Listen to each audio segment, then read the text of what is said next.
Welcome back, everyone. Game of the year. We're here with Best Narrative. I'm Scott. We got Franny. We got John. We got Maverick. I think we should just get into it. This one's gonna be a little weird because I put myself down for most of it. Hey, I at least played one of them, and I think I'm definitely here to. I'm here. Call him. I'm here to listen to a We'll get fucking to it. dissertation.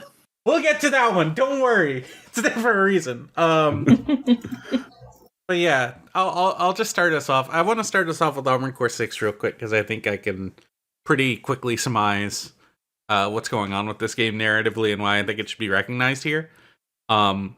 Essentially, the thing that I think is most appealing about what works with Armored Core 6's narrative is that it is fundamentally putting you as a player, you as a character, in an inhumane situation, and you're often finding humanity in it. Your very first playthrough of the game, which it's a game that encourages multiple playthroughs. I'm like honestly halfway through a second playthrough, so I can't really talk too much on a lot of New Game Plus stuff. But the thing that is so cool about like the New Game Plus aspect is in your very first playthrough, you are pretty straightforwardly doing a lot of work just for like the big corporations that are all vying for the planet of Rubicon, which also just happens to have an incredibly valuable power source in it that you find out over the course of the game becomes the major reason why all of these different corporations are here, and also why the larger like interplanetary forces are intervening and like trying to fight people off of the planet. There's a lot of it's a game about factions that all have their own interests, and all of them are corporate. But there's one faction called the Rubiconian Liberation Front that is very much so the people on the ground who are just fighting for their lives, who just want all of this to stop. And throughout your first playthrough, you have very limited interaction with them. You mostly are doing missions against them because hey, guess what? Corporations, they're not too good to people. They're quite rude to them actually. And you can sort of, and over the course of the game you can, through your decisions, because there are a couple different decision points, you can be more friendly towards them, and then you gain their respect. And because they understand you are a soulless mercenary. That is your entire thing. It is not by choice. You're basically a subhuman. You are designed to be able to pilot mechs, and that's your entire job, and that's everything. And you're only being talked to by all of the most corporate people trying to do the most corporate things, including your handler, who is also clearly has his own motivations that he doesn't like to reveal to you from the jump. But to him, you are a mercenary. You're a tool, and but he also recognizes that you are at least a person who needs some sort of validation in order to continue feeling like a person. Which is why he gives you the good old, good job, thumbs up. You're a good little dog. You're doing great. That kind of stuff. And what's beautiful is in this game, you never see a human body like once. You only see like cold hard mechs. You see you see just empty cityscapes full of just war machines, and yet you're constantly being talked to by people who are just trying to live their lives, or people who are caught in this like really endless cycle of conflict and are up and who like are trying to like who are conveying a sense of humanity to you that you otherwise wouldn't be feeling in your line of work. And when you get to New Game Plus, more missions start opening up specifically for the Rubiconian Liberation Front from the jump, just out of nowhere. Like they weren't there in the first playthrough. You could just choose to do them. There's one early on where there's a mission in your first playthrough where you're teaming up with a couple guys from the faction of extremely gung ho mercenaries that are rah patriotism. We're gonna fucking kill them all. You're teaming up with them and you're clearing out a Liberation Front base. And then when you replay that mission on New Game Plus, you get a call from the Liberation Front leader saying, "Hey, you're a mercenary, right? You like we'll appeal to your sense of like of your job. We need help. Will you like turn on these guys and fight them with them?" And you can either choose to accept it or decline it. And the fact that like doesn't show up until like a second playthrough is so cool, because by that time you've already gotten a sense of the world. You know who these characters are, you know who their motivations are, and you know why you personally would have actual motivation for turning on these guys, other than they're kind of shitty. Which also ignites in New Game Plus a specific feud that you have with one other mech pilot who's just a complete dick, but you keep running into him in new missions you didn't have before. It's really sick. They do so much fun stuff with the story in a game that is just you as a mech pilot going from place to place doing your little missions. It's really cool. Also, you the part in your first playthrough where it all sort of opens up is you do as in the science fiction tropey sort of way, you do eventually run into a sort of like sentient AI consciousness who does just happen to she doesn't have a body, but she has a very soothing, nice voice. And she only tries to appeal to you in the sense of like, hey, we should be fighting for Rubicon. We shouldn't be fighting for these corporations, which leads you to the choices that you would make that lead you to the different endings that you might get. It's really cool. I think it's such a strong story, which is such an underrated aspect of this game. Because most of the things that people show off about it are, oh, hey, here's the mecha design I came up with where I turned it into, I don't know, like a fucking... I literally made it Voltron, or I made it into a Little Caesars tank, you know? Like, people are doing silly stuff with this game. They're posting clips of the gameplay, and it's absurd, high speed, low drag, the coolest stuff. But it's all underscored by a story that, while very imminently brutal, is still very touching. Yeah, I definitely appreciated what I got out of the story with Armored Core. Like, it wasn't just sort of like plowing through missions. I liked that there was a bit of like a back and forth, and ultimately, with something like this, having just a very specific focus on the humanity of something like this wide-scale extraction mission is definitely something that can go a long while, because then it leads you to like understanding a little bit more about like, why is Handler Walter the way that he is, why is like the various mech that you're having to work alongside or against, like what are they showing up with. I was going to talk about it more in best character, because I did put an Armored Core character in there. But the characters, too, are really interesting, because they'll often just posit them as, here's a guy, a name, here's his mech. That's all you know about them. And then you get into a mission with them, and you find out so much more about them just in the interactions that you have. There's one character named Cinder Carla. She is the leader of a sort of, like, tech junkie faction that lives on Rubicon. I don't really know a better way to explain it other than that, but they're they're in like typical other terms, they're like, what if they were like the barbarians, but they are also highly advanced technologically? And that's because Cinder Carla is a brilliant engineer, on top of being extremely crust punk. Which, you know, I'm sure those things go very hand in hand.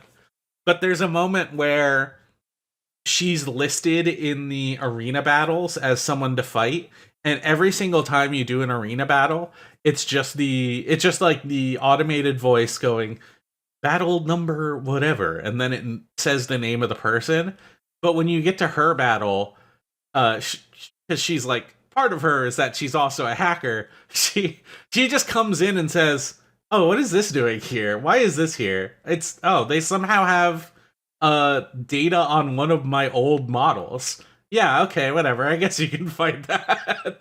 Like, it's all of these tiny little things that characterizes every single little character, and all of the, and I think that's why people attach themselves and like draw all of their own like headcanons of what these characters look like. I was gonna say I've been seeing just looked up Cinder there's some horny art. I would believe it. But none of these characters have like are depicted as people in the games. They're only machines. That's why it's all like headcanon art, which I like. I respect that. I'm not gonna get too much into that, but I understand the compulsion. They have driven out a need to see these characters as human through what are otherwise mechanical interaction.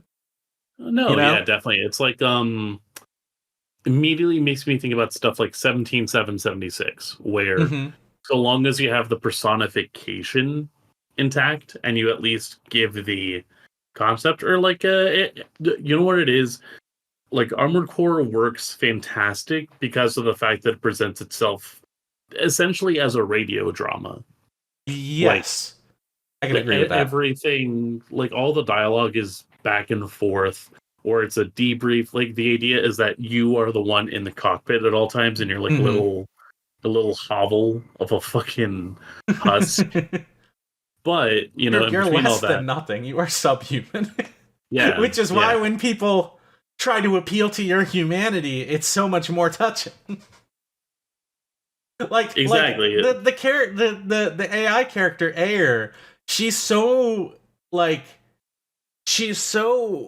resonant because like this game doesn't show any human figures. It doesn't show what you look like either, but it does show what you look like in one of the trailers. And you're just a guy wrapped up in you're like a guy with no limbs wrapped up in a bunch of fucking like leather straps and stuck in a bag, you know?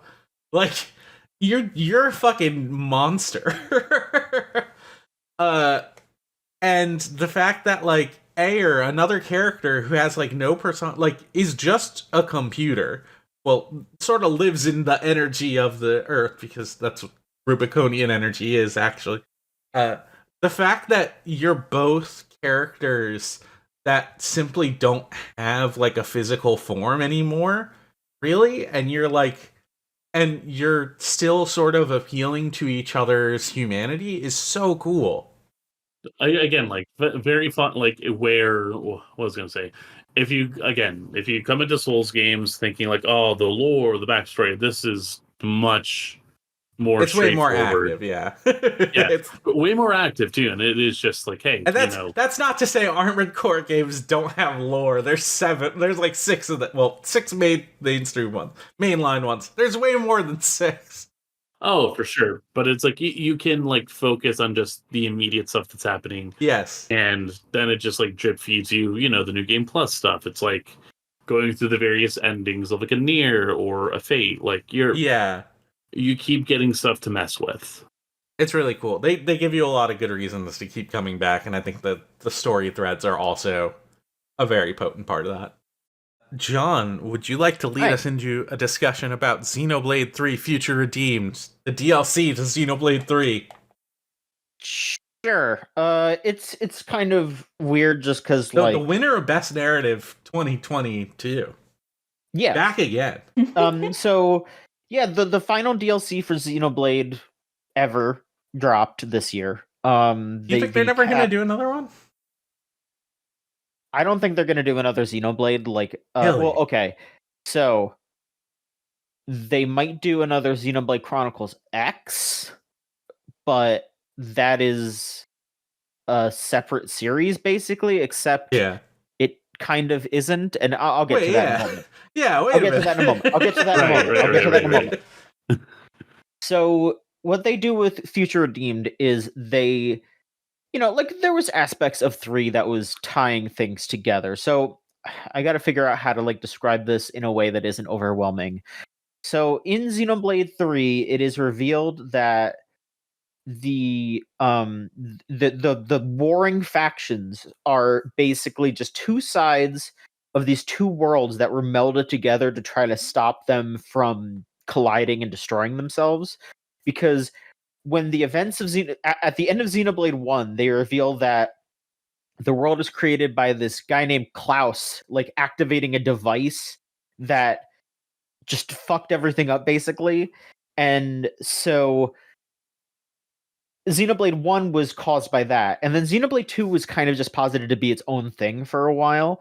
But then in Xenoblade 3, it's like, wait, no, these like the queens of the two factions are characters from Xenoblade 1 and 2. Like it's Melia from 1 and Nia from 2.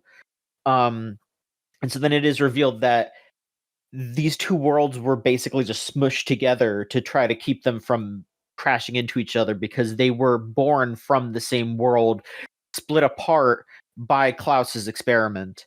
And so Future Redeemed is just the complete collision of all these bits and pieces that were strewn about through the entire franchise.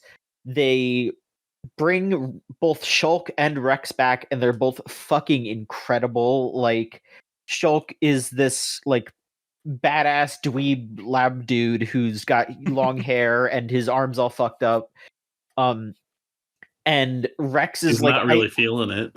He's not feeling it. Like literally, if you go into the menu, sometimes he'll just go, "I'm not really feeling it," and it's so heartbreaking. Like, oh my god, my man.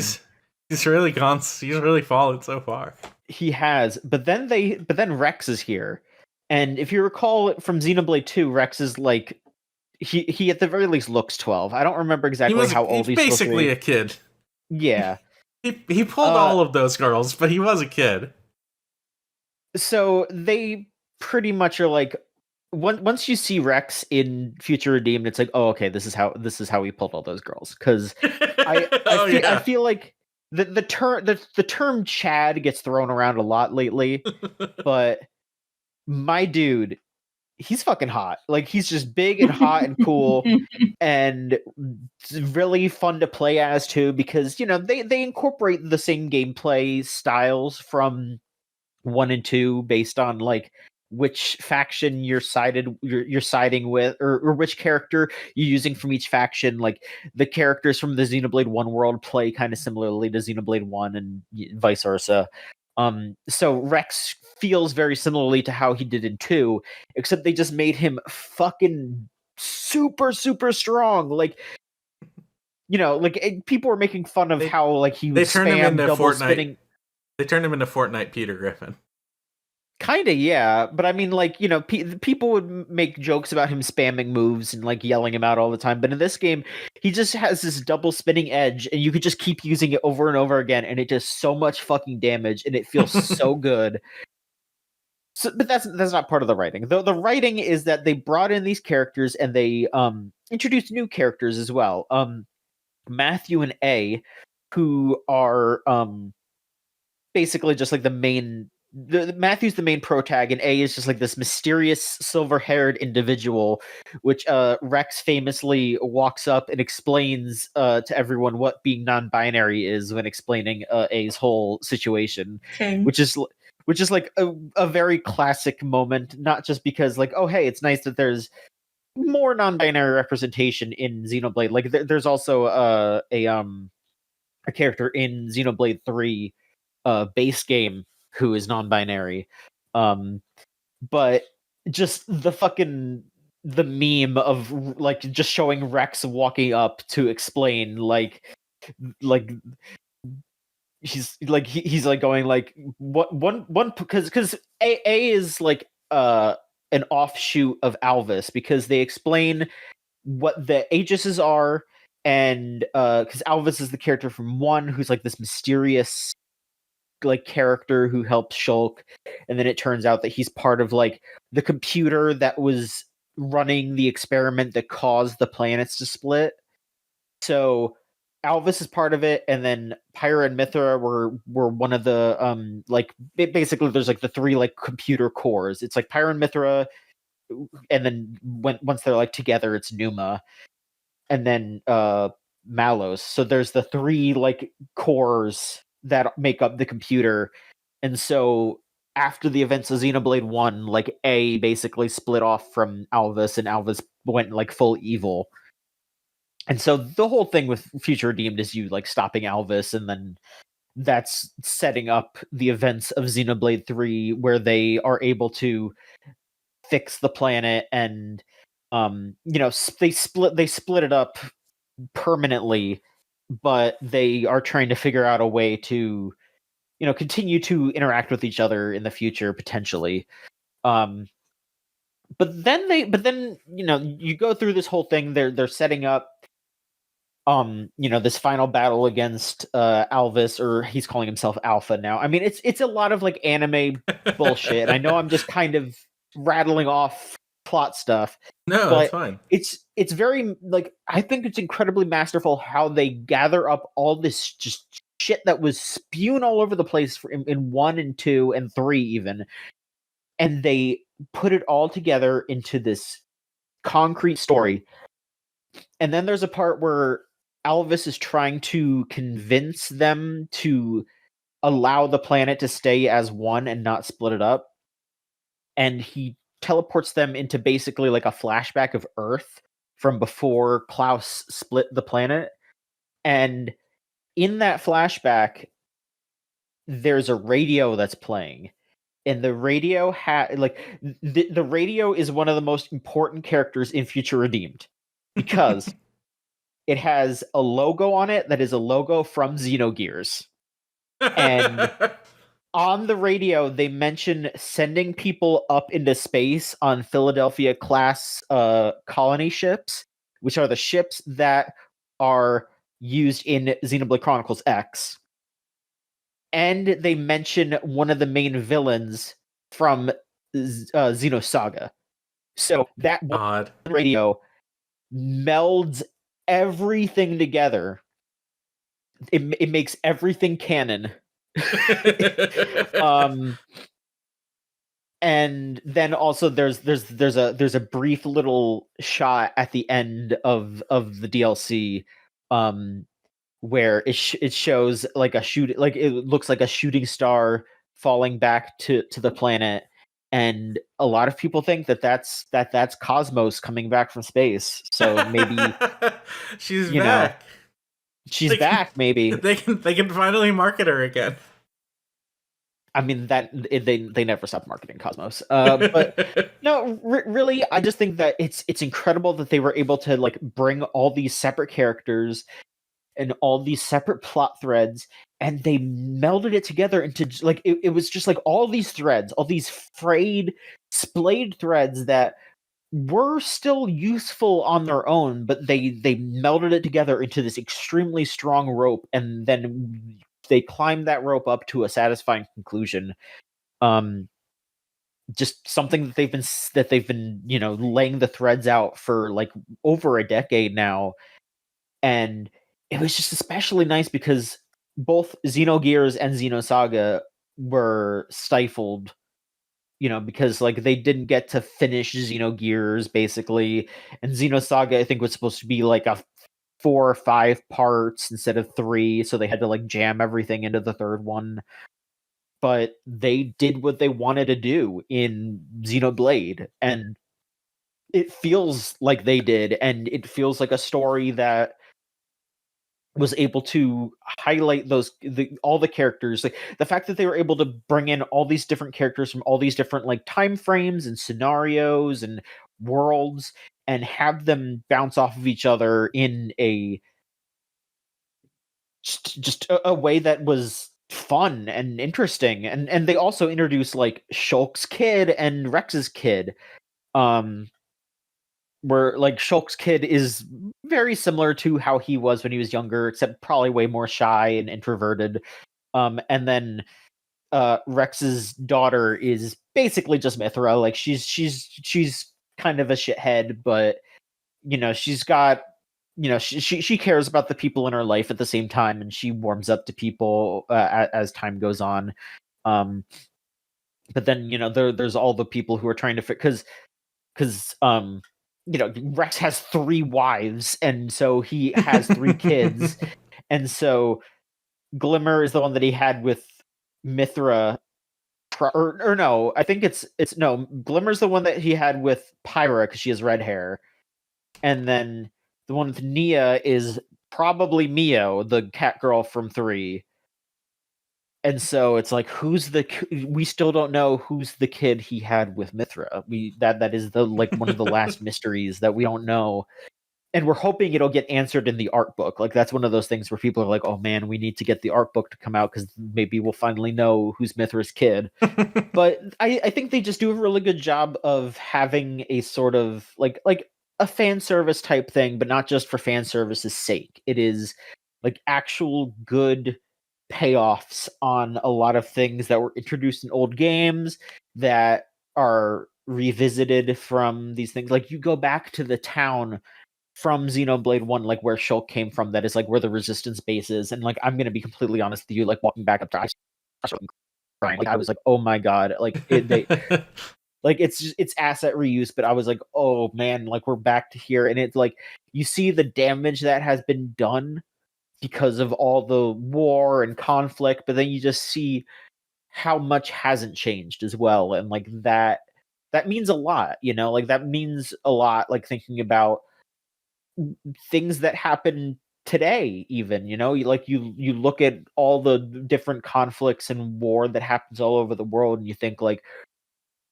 even after horrible things happen to a community, they're still people and they still want to, share food with each other, the kids want to play games together. And just seeing that happening and seeing that rebel group fighting to allow that to happen, it's really inspiring. Like Xenoblade has a really great heart at, and Future Redeemed is just all about like finding like protecting that heart, not letting like Xenoblade 3 has so many just like vibes. And I don't know. I feel like I'm just rambling a lot because I'm just That's thinking okay. about how much I'm just thinking about how much I love that game, like in general. Like I mean Xenoblade 3 and Future Redeemed, it's definitely one of my favorite games of all time. And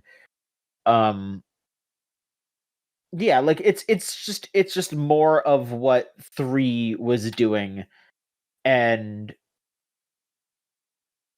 it's just a cap on a franchise that got better and better as it went on. Like 1 is like a good game, 2 was great, 3 is like in my top 10, like that kind of thing. And yeah, it was the perfect ending to a series that could have easily have blew it, or could have not been able to functionally express itself in a way that was like a good wrap up, because so many of their other franchises did not end the way they wanted it to. So I think that's like the fact that they had the freedom to do what they wanted, and then they were able to do so, and then they were finally able to produce the story that they wanted, and it was that fucking good. And it's like, yes, we like I need Nintendo to just keep giving them what they need, like let them make the fucking Breath of the Wild maps and all that shit.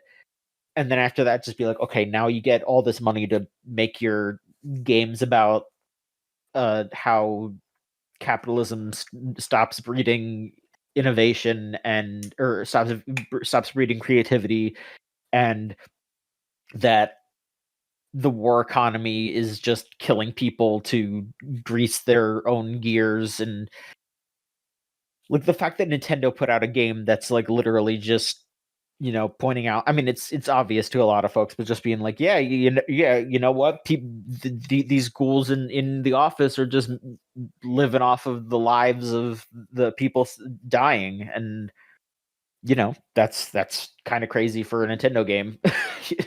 Yeah, I don't know how much Nintendo has say in what goes on in a Xenoblade game, I guess. No, I mean, and that's honestly why it's kind of cool. Yeah. Like I'm glad that they're just like, yep, there you go, Monolith Soft. Like we own you, so that way we can have you make the map for whatever big ass games we make, but also there you go, you get to make what you want to make, and it's fucking good. I'm ready to fucking rip the Band-Aid off. I'm we're ready. Going here. Yeah, I think we gotta. All right, let's go.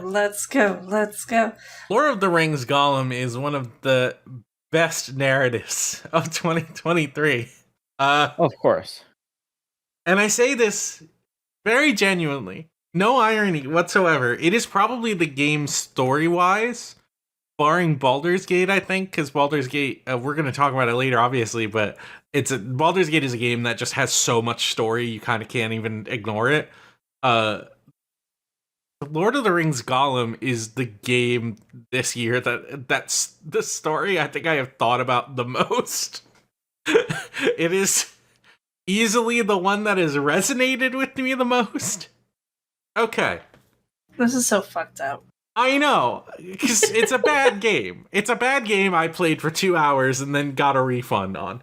But I did out of sheer curiosity go and watch. At first, like watching it on streams of people playing it and being like, "Oh, this is so bad. Oh, I'm having a bad time." But in that, I could still see the dialogue, and I could still hear the character. And what was happening in that, I was like, "Wait, hold on.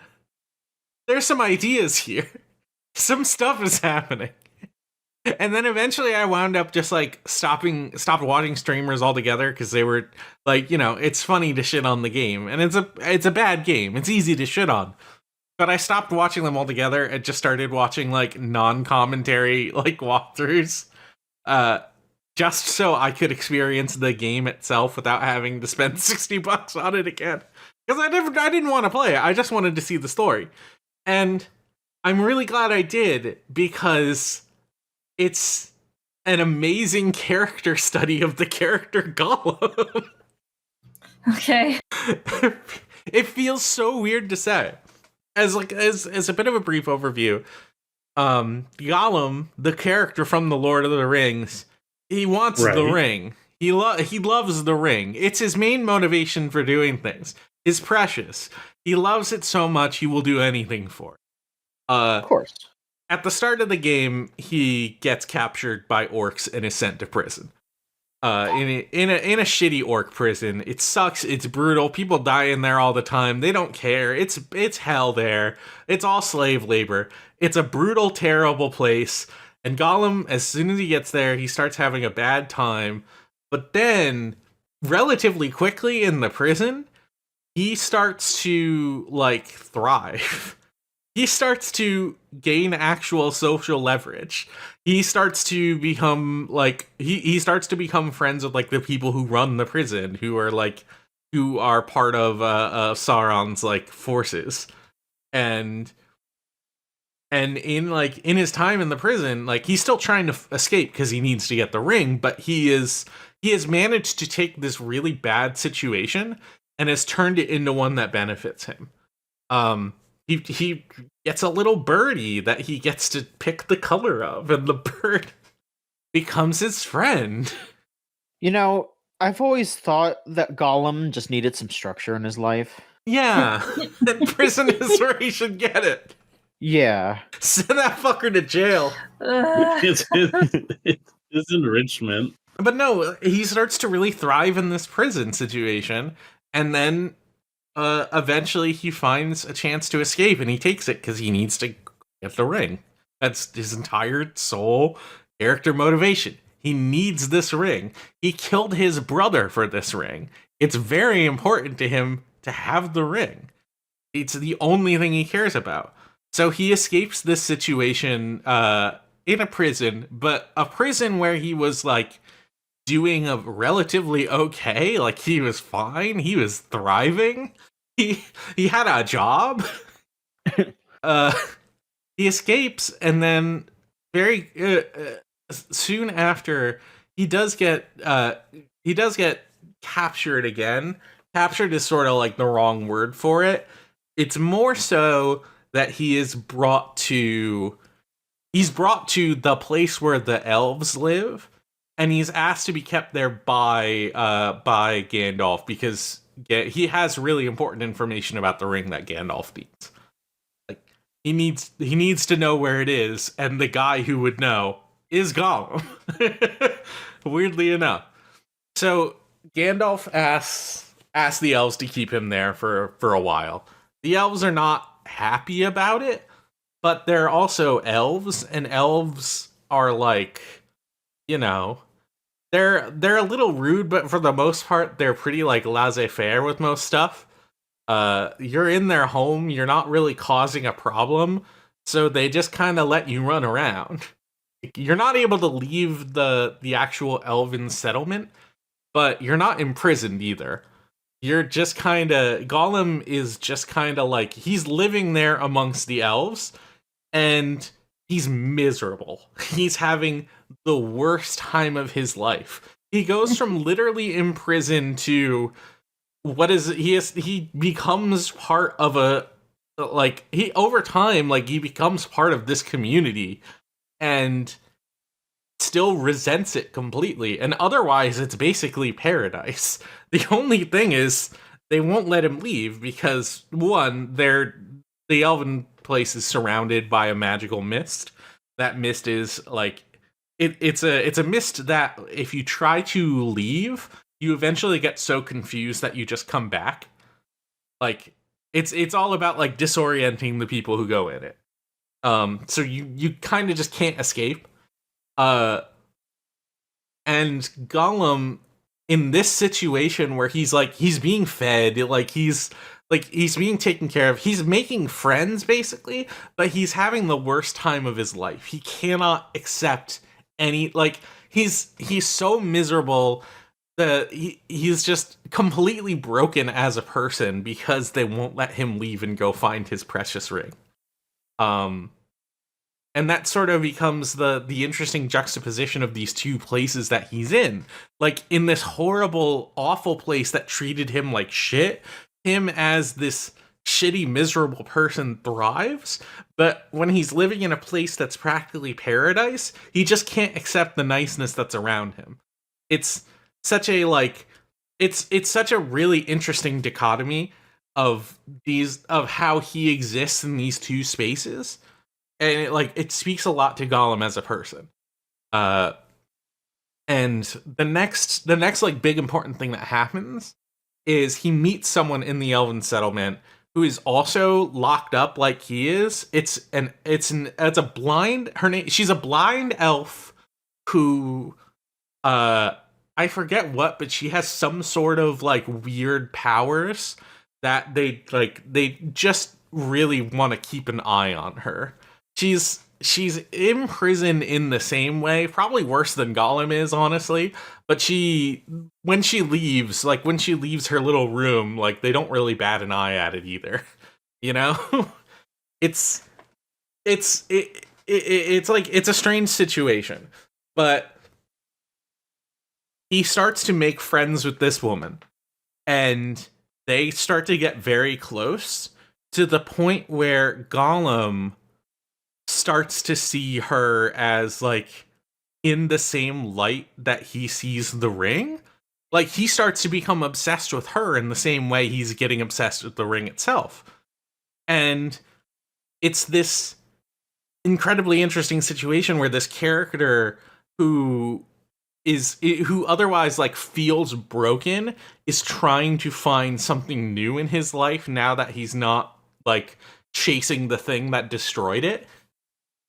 And then with her help, he manages to find a way to escape the actual elven settlement, because she's able to dispel the mist to actually get out of there, and that would like let them go and find the ring. What happens instead is Gollum and her they do the little ritual they need to do to get rid of the mist. And then during the ritual, Gollum, like, I forget what exactly happens. I'm trying to remember the exact course of action. But essentially she leaves him there. I think he tries to chase after her into the mist, and then he gets so confused that he just passes out. And during that sequence, there is a scene with him fishing with his brother way back in the day to actually, like, to the point where they find the ring, and then he kills him for it because he becomes so obsessed with it. And like in that moment, and it's this really direct moment where he's confronting the fact that he has murdered one of the only people that he cares about for something that he's just obsessed with. And the fact that his other obsession has now left him leaves him so utterly, like, it twists him, I think, even further than he was in the first place. It's this really heart-wrenching thing where you see he finally is, like, trying to find some sort of life outside of his obsession, and just it all comes tumbling back. It's so sad. and then, like, in the final moments, him and the woman he's obsessed with, they reconnect. He manages to actually leave the elven settlement. I think, yeah, what happens is, like, the orcs that are chasing him and are otherwise just fucking trampling through everything, they attack the elves, and they found a way to dispel that mist. And in the moment, he takes that moment to escape. And in leaving, he finds her again. And what she is trying to do is she's trying to reunite with her ex-lover, who is trapped in some sort of other, like, liminal space that also kind of, it all relates to the fact that all of these different storylines are sort of converging at once, with, the forces of Sauron trying to find a very specific power. And turns out he's the ex-lover of hers is the guy that's keeping them from finding it. So in the moment where they reunite, you see Gollum, who is obsessed with this woman. She is finally reuniting with a person that she loves so deeply. And she's like, she doesn't hate Gollum. Like, she still likes him and is, like, still friends with him. But he's still having this internal debate about, like, why am I even why am I even helping them? Like, what's the point of doing any of this? Like, she doesn't care about me. It's so heart-wrenching to see this guy who would just be if he just was able to accept the fact that anyone at all could care about him, he would, like, it wouldn't fix him, but maybe he could start going to therapy,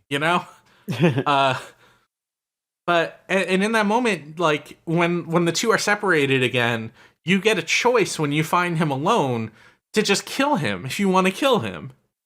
And it's this, like, would Gollum do that? Probably. You can make the choice not to do it. It's up to you. But if you do, then she's left alone again, and she becomes the object of his obsession.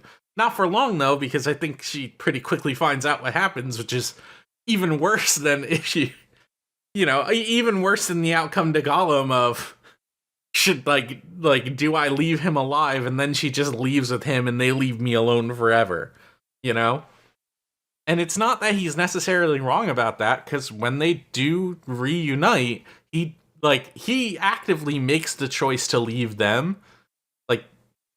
it's the kind of thing that he would do as a character because he doesn't want he only is he's only dead set on having his obsessions. He is he's not able to accept a world outside of himself. And beautiful climax of it is at the very end of the game. He's escaped everything. He's now set on his journey on his own again. He's basically leading into where they find him at the beginning of Lord of the Rings. But he reaches a point where he gets to the catacombs and he gets to a door and he's constantly talking about, in this moment, I don't need anyone. I'm by myself. I'm fine. I don't need a damn person. I'm Gollum. I'm going to find my ring. And he gets to a door and he can't open it. It's too big, it's too heavy, and he just can't budge it at all. And he just sits there completely dejected and crying and wailing out because he can't do anything else. He can't progress to go and find it. And then they show the other side of the door. And do you know what door it is? It's that door. I'm not a Lord of the Rings buff, but it's the door from the Lord of the Rings where the password is friendship. Oh God! All right. It's on its nose. It's very brutal. It's this incredible character study about someone with absurd obsession and narcissism, and is unable to accept help from anyone, even when the people around him just accept him for who he is. Oh, it's so sad. It's so brutal. It's such a good story. It feels like that's wild. Understanding too. Again, I need to read Lord of the Rings, but I at least know by the end of it, he does get reunited with the ring in Nevada, goddamn lava. Yeah. My man burns for eternity to quite literally in order to be reunited with the one precious. Yeah. It's a deeply tragic story. That's what I mean. This is a whole preamble of what kind of a guy would be okay with that being his culmination? Mm-hmm. And to hear that there's actually a measured study of that. There's so many moments where he can just stop, and he doesn't. The BoJack Horseman of Lord of the Rings. The BoJack Horseman of Middle-earth. There's another thing I didn't really talk about that much, is that you get a little bird friend. Smeagol is good person. Please say Smeagol is good person. You do get a little bird friend that has some very awful mechanics that don't work that you can use. But narratively, what you learn about the bird is, because the bird is associated with Sauron, it was raised in that little prison, and raised among a set of different birds. Even though it's Gollum's bird, the bird still works for Sauron. It has an affection and affinity towards you, and is probably part of the reason why you were able to get caught. But it does help you in the end. And in that, there's a moment at the very end, before the part where he gets to the friendship door, where he's just sitting there, he's petting the bird, and you get an option. And you know what the two choices are? The choices are let the bird go or kill the bird. And if you kill the bird, it's just a back shot of Gollum sitting there petting the bird like he is before, and then he just breaks its neck. And it's my man. And that's exactly what he would do, too, is the worst thing. Yeah. Ugh. It's brutal. I can't believe that this game came out and was so fucking terrible, but no one noticed how brilliant it is at the same time. Just the gameplay was so bad, and the game was so busted that nobody could actually really get into it and find out that there's something to it there, and there's real meat here, guys. That sucks. That's a shame. Legit. The fact is that they weren't able to get that together. Someone there had some chops. It wasn't the people doing the platforming, or they just didn't have the time. Probably more. Yeah, Probably more like that. They probably got fucked over. Yeah. Of all the things to like want to have an interest in, at the very least, making sure that your narrative is there to an extent. Like, Yeah. But God, does everything else get in the way of really getting to enjoy that narrative? It's a truly bad I believe game. you, but I'm not ever gonna play it. But I believe you. Yeah. You sold me. I'm never going to see it myself, but... I needed people to know. Is the thing. You gotta know it's out there. Okay. Okay, no one will ever experience this, but it's pretty impressive, honestly. It's knowledge we will take to the grave. Franny, I need a reprieve. Do you want to lead us into some discussion about Baldur's Gate? Do I want to lead us? At least lead us into it. Yeah, no, hit me. So, like Baldur's Gate. There's 3 of these. Yeah. I hear it takes place in the Forgotten Realms.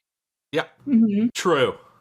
Which is, like, the world of D&D? Sort of, but yeah. Basically. Can I get a primer on that? Just Faerun? Here's the thing, I don't play D&D. Right. But I know, I mean... D&D is a lot of things. It has a lot of different... Forgotten Realms is a specific place. Yeah, it's a specific world that is in the Forgotten Realms canon that is based off of D&D. Okay. That's how I understand it. D&D itself doesn't...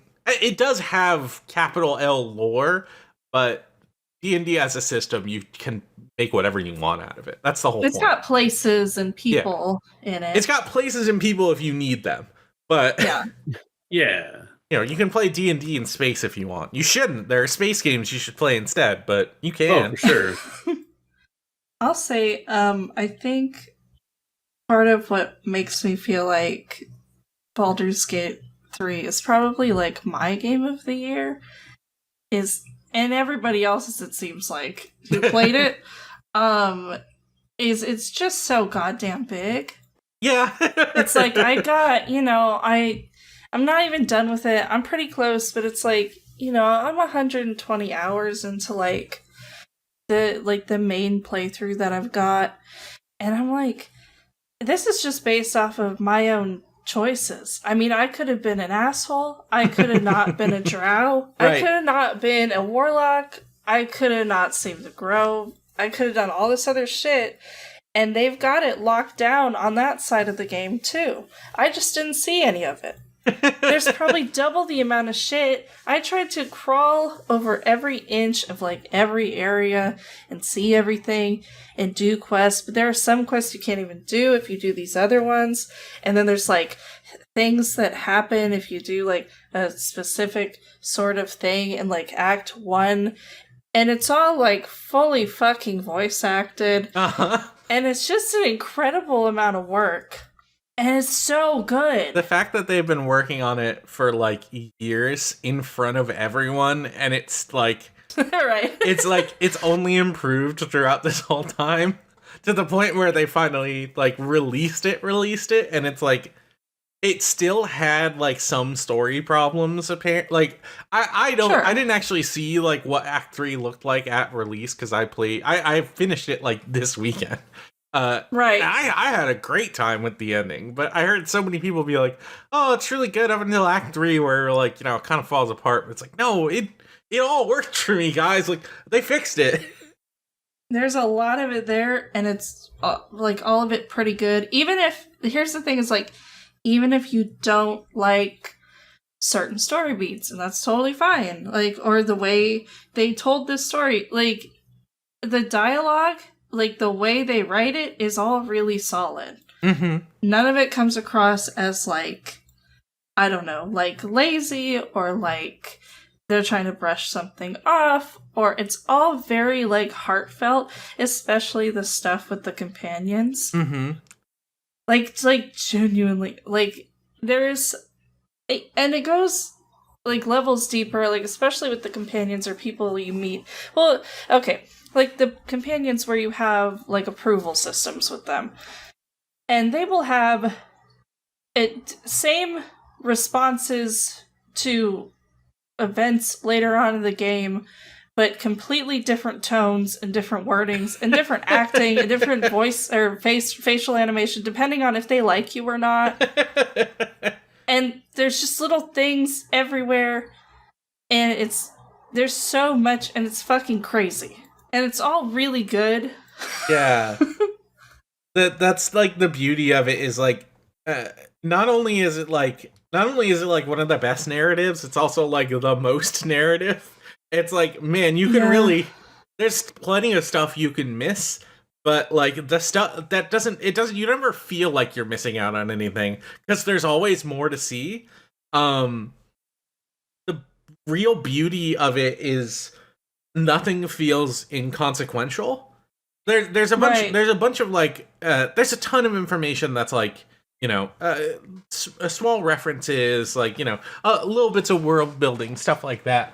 But in terms of story beats, nothing feels like, oh, go and kill a couple rats and then you come back and you make some money. No, it's like every single quest that you get manages to have some sort of really interesting story attached to it.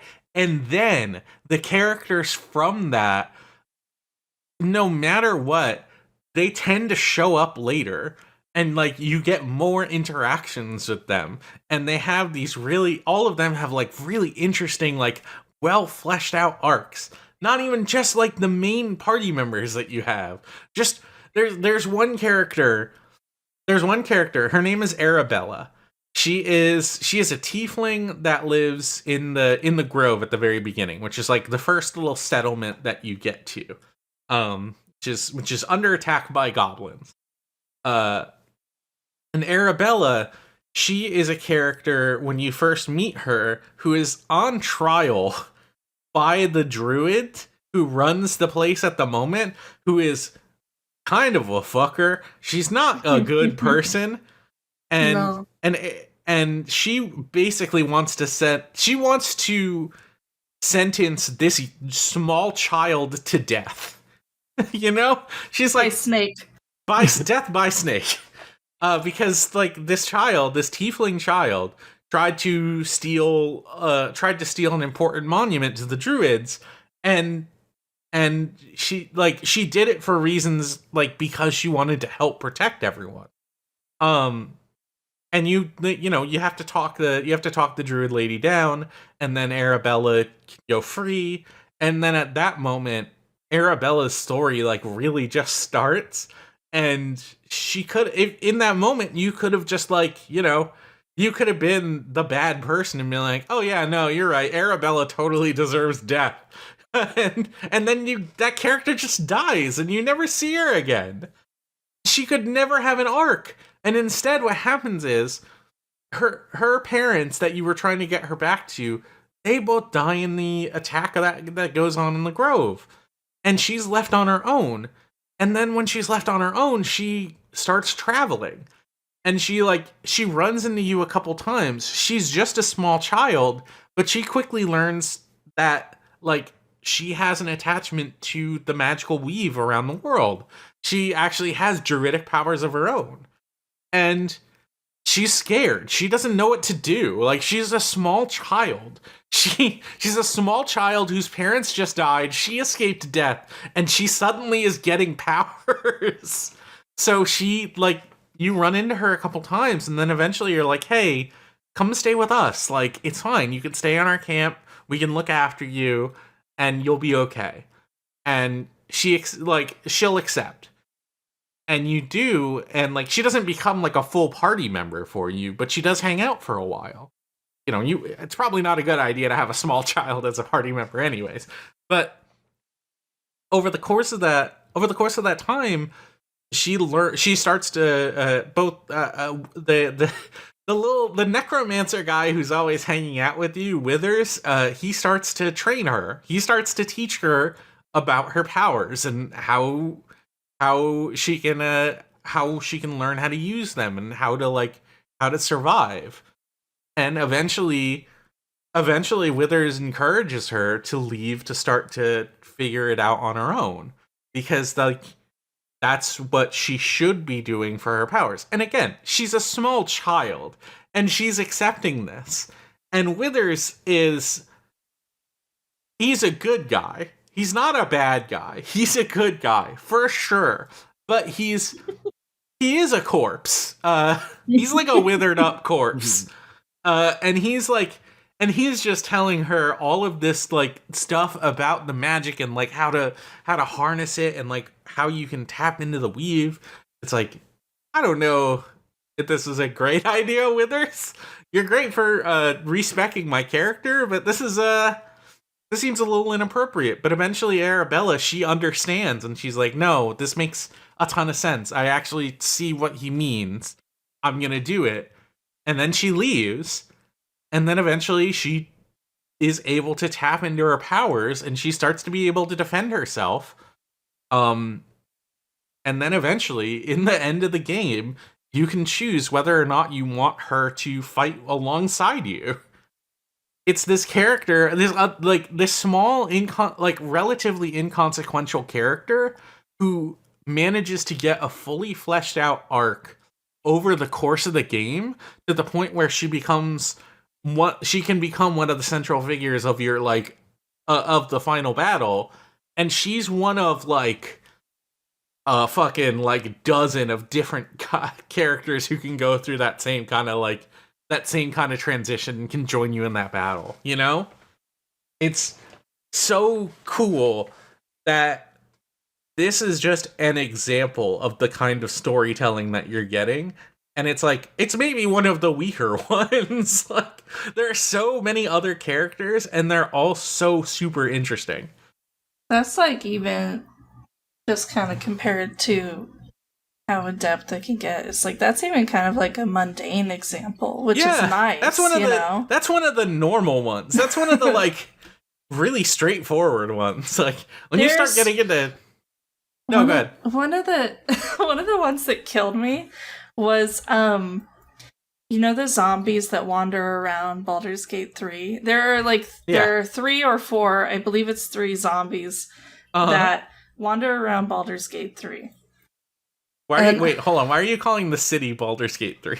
Why am I calling it Baldur's Gate 3? I'm sorry. You do go to the city of Baldur's Gate in Baldur's Gate 3. Spoilers. Yo, hanging out here in Baldur's Gate 3. The first 2 got destroyed. You go to Baldur's Gate. Okay, we're back on track. You go to Baldur's Gate. You find you have to go. There's like this long quest chain. There's something about like witches and shit like that. You find this guy and okay, I might be losing track of the plot. I think I know what quest this is. You can help me out with it. Let me help you out here. Yeah. In the first act, you can run into a bunch of thieves, and the thieves just hanging out in their like little camp is just like a guy that they enslaved who is an artist, and you can purchase that guy's freedom. And then you do, and he just fucking runs. And then eventually he comes back all the way in Act 3, and you find out, you go to the guy's house. Well, technically you go to his wife's house, because he just got married. Whole deal. That's a whole deal. He just got married. You go to his wife's mansion, and it's just surrounded with ghosts. There are ghosts all over the place in this mansion. Not good. That's not typically what you want in your house, is ghosts. And then you go and find him in there, and he's just straight up possessed. He's possessed. He's doing The Exorcist. He's screaming at his new wife and everything. And in the process of this, you find out the guy that he talked to, who is a necromancer, who would know the information that you need to get him unpossessed. And in that exchange, the necromancer tells you, "Hey, I'll help you out here if you do something for me." And that something for me is, you got to go find a guy. And this guy, it's kind of not that hard. Like, if you see him, you'll know it's him. He is a zombie that I brought back to life. He's dead. He does smell really bad. And you have to like go all over the city searching for him. And in the search, you find at least like 2 or 3 other guys who are also zombies of his that escaped. But it's not that specific one. That's what you were getting onto, right? I was getting onto like the ending of that whole quest chain and like the development of these fucking 3 zombies as like they like escaped from this guy who had them enslaved, like in his basement. I don't remember what part of the quest that was on. That's the Necromancer Man. Right, the Necromancer Man. And he, like, the reason why he can't be killed... Different Necromancer, by the way, from the one that hangs out in your camp. Yeah, and he comes back. He can't be killed because he's put, like, his life essence into, like, the body parts of these guys. These zombies that have escaped. Technically what he did is he put his body parts into different, like, mystical vessels. And then what he did is, the reason he wants you to search for this one in particular is he put his heart inside of that guy. You go, you kill this guy, he's kind of dead for a little bit, you have to go to all these zombies, like, convince them to take out that part of their body. But you can, like, fuck up and go for, like, a rest, and then you go back to where this one guy is with the heart. His name is Thrumbo, by the way, and you go to his house, and he has exploded. That's not what happened for me. Which breaks my heart. Yeah, I took a long rest and then I went back to his house and he was funny. Exploded. And I went, I can't possibly have this happen. He cares about his zombie brothers so much and how I care about them. Fuck. So you can, they care about each other so much. You go to them and you're like, the Necromancer is like, you know, get them back for me. And you can go and you can warn them, that sort of thing. And they're like, please don't do this to us. We are just trying to live in peace. He, like, had us enslaved. We care so much about each other. Don't do this to us. And it's like, yeah, obviously I'm not going to do this to you. And then you can kill the Necromancer for real. And then they just move into his old house. Just to, like, live out their days as 3 undead bros just caring about each other. That's so good. That's not what I did at all. That means so much to me. You know what I did for that quest? I went and I found Thrombo. Great, amazing, like, thing. He's just hiding in an abandoned house, and you go, you get, like, small clues as to where he might be, so you're just kind of looking around different places. And you might just wander into this one abandoned house, and there's a wardrobe there, and usually, like, big, nice wardrobes are good for finding clothes. So just, like, you just search into the wardrobe, and he just pops out. He's just there. That's where he was hiding the whole time. It's even better because there's another secret path right under that house that you can find. So you're like, oh, he's probably in here if you're, like, trying to find him. And he's just not. He's not. That's just the cave that smugglers use to get stuff in and out of the city. But I talked to him, and he was like, you gotta kill that Necromancer, man. And I was like, okay, here's the thing. I need the heart. I need the heart. It's in your body. And he's so disgusted by this prospect, he just throws it up. Just throws it up, and I take the heart, and I'm like, all right, that's all I needed. And I go back to the Necromancer, and I'm like, I'm not getting you Thrombo, but I did get you your heart back. He's like, good enough for me. Here's the info you need. You didn't even kill him. Incredible. No, he was an evil guy. He's an evil guy for sure, but, like, you know, he had important information I needed. I wasn't gonna risk. I wasn't gonna risk getting the artist guy unpossessed. That's by fair. Like, killing the Necromancer. You do know in this game there's always another way. There is always another way, but in my head I'm just like, I was so attached to Thrombo and his voice at that point that I killed the Necromancer just because he was mean to them. No, I respect that. If I want, I can go back and kill that Necromancer. It's not a big deal. I already beat the game. The best stories in this game come from, honestly, this is a really small side story, by the way.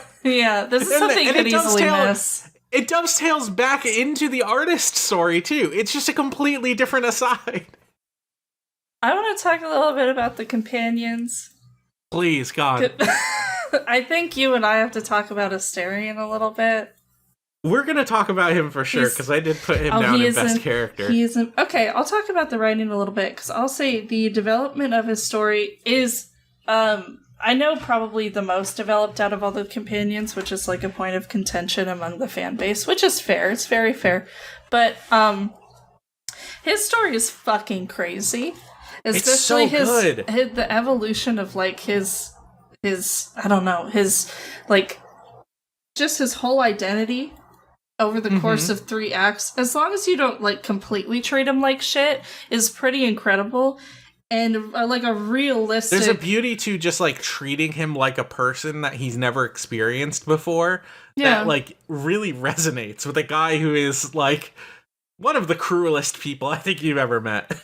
Right, and you get to know like his backstory and stuff, and it's a really good story about like trauma and surviving and like just like your own like personal internal compromise. And you get, you know, the kind of the height of his personal quest line is kind of, it's the culmination of all of that, where even like the writers themselves have been like, if you have him go the route that he this whole time is like adamant about going, if you just go, yeah, man, do it, you did not really like, that's a reflection of how we think you would see him if you're like objectifying him, because he is like presented in the beginning as just like a kind of a weird little guy who's kind of like horny and mean, you know.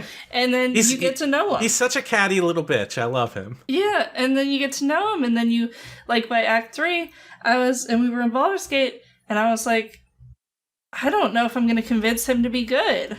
I wasn't like romancing him, so I was like, I don't know if I'm going to be able to do this. Not like my own personal thing. I was just like, I don't quite know where the metric is. Yeah. And it's kind of more natural that way, where you're like, I don't know, Asterion, are you sure you want to become the very thing that ruined your life? And he was like, yes, I absolutely do. And you're like, I don't know if I messed something up or if it's going to be like in the moment later on. Like it is, you know, that's pretty realistic. Yeah. Like the moment of clarity. And it's a really, really, really satisfying ending. And just interesting that the I want to get more in depth when we actually talk about him for best character. Yeah, but I'll just say that a lot of the characters have like, you know, what they're presented as in the beginning. And I mean, that's like, if you kind of write companions worth any shit at all, that's pretty much what happens.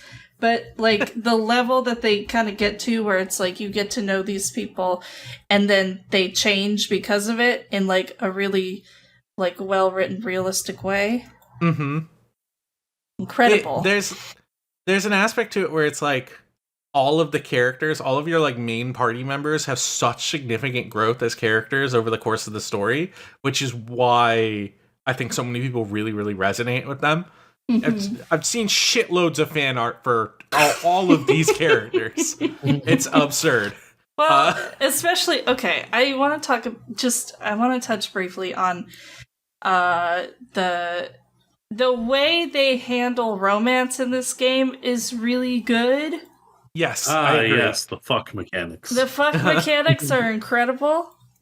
Like they do a really good job in the narrative of like having all the various like sexual like absurdity and like obscurity and all that kind of shit, and having room also for like queer presentation that isn't just like a basic kind of like the romance scenes aren't like one size fits all like fade to black scenes that you can just like swap out with anybody, other than like maybe with some clipping issues. But they have like really deep like really deep romantic and platonic intimacy, and a lot of these conversations and a lot of these pathways are like navigating really like realistic and complicated issues relating to like that intimacy or sex or trauma or trust and all that other fun stuff. Like it's very, very, it's really well thought out. Like, it's really heartfelt. It's imperfect sometimes, and it's messy sometimes. They're not just, like, writing a soap opera.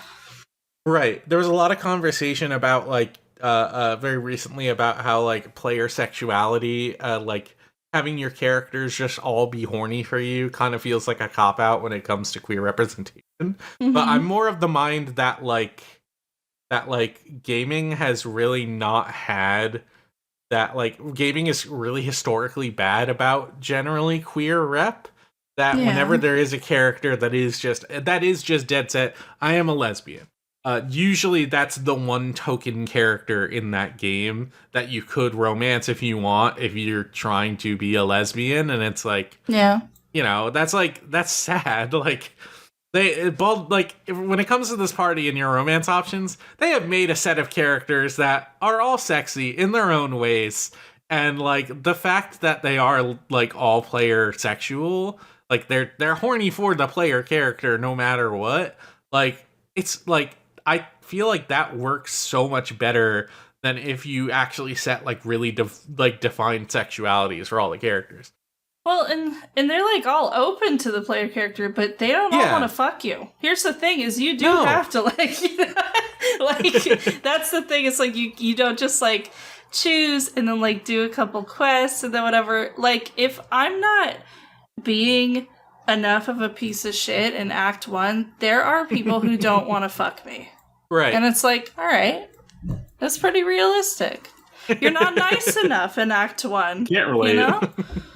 You gotta work around a little bit. It's a little bit more realistic than like everybody is open to everybody else pretty much all the time as a baseline. Yeah. And I like that, like, it doesn't just do like player-centric romance. Like, there are other options. It's not like a total polyamory game like it should be, but there are moments where it's also like, hey, I'm currently with this person. This other person wants to join in. Like, is that cool? And that's dependent on the character itself. Like, some characters are more open to whether or not you want to, like, include Halcyon in your relationship. Well, that's so crazy too, because like one of my characters who was like romancing Karlak, and then Halcyon was like, let's do it. And then you go to Karlak and they're like, is this okay? And she's like, yeah, I mean, do whatever you want, just don't tell me about it. And you're like, okay, it's like a human being, I know she's not cool with that, but you can still do it, and it just kind of affects the relationship a little bit. Yeah. It gives you a lot of agency. It doesn't like break your fucking like playthrough or anything, or you can also like seriously fuck up relationships too in ways that are like you super really can. Like not just like you've dipped this character's approval to nothing so they don't even want to hang out with you anymore. It's like there's a moment in Act 3 where Mizura, who is Will's his patron devil, who gives him all of his warlock powers and is legally binded him to hell, basically. And this is not like a symbiotic relationship. No, it's entirely Mizura is using him. And at this point in the story, you could have either decided to continue the contract for reasons that are very valid at the time, or you can decide to break it. And the outcome of that is dependent on, how you play the game. It can go a bunch of different ways, basically. But even if you decide to break it, Mizura just goes, well, I'm just going to hang out with you guys for a while. I don't really want to leave. I just want to see what y'all are up to. And she just sits in your camp the whole time. And you can tell her, you got to fucking leave. Like, you're killing the vibe. And she just goes, no, I don't think I'm going to. And if you attack her, she just like disappears for a while because she can teleport around. And then she just comes back. Like, she's not going anywhere. So over the course of that, you can, like, Mizura eventually, like, comes on to you and is like, hey, I think we should do hell sex.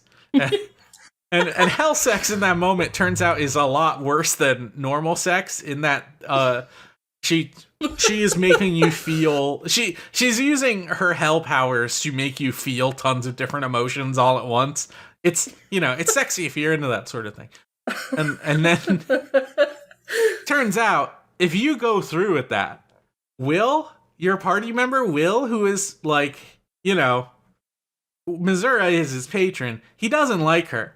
He is not happy with you. He is extremely mad at you, not just because you decided to sleep with Missouri, but also right after he's like, hey, did you know that when she did that, she basically was using the power of thousands of different souls all at once just to make you feel that? And in that moment, you have damned thousands of souls to eternal hell? Did you know that? Did you know that, you asshole?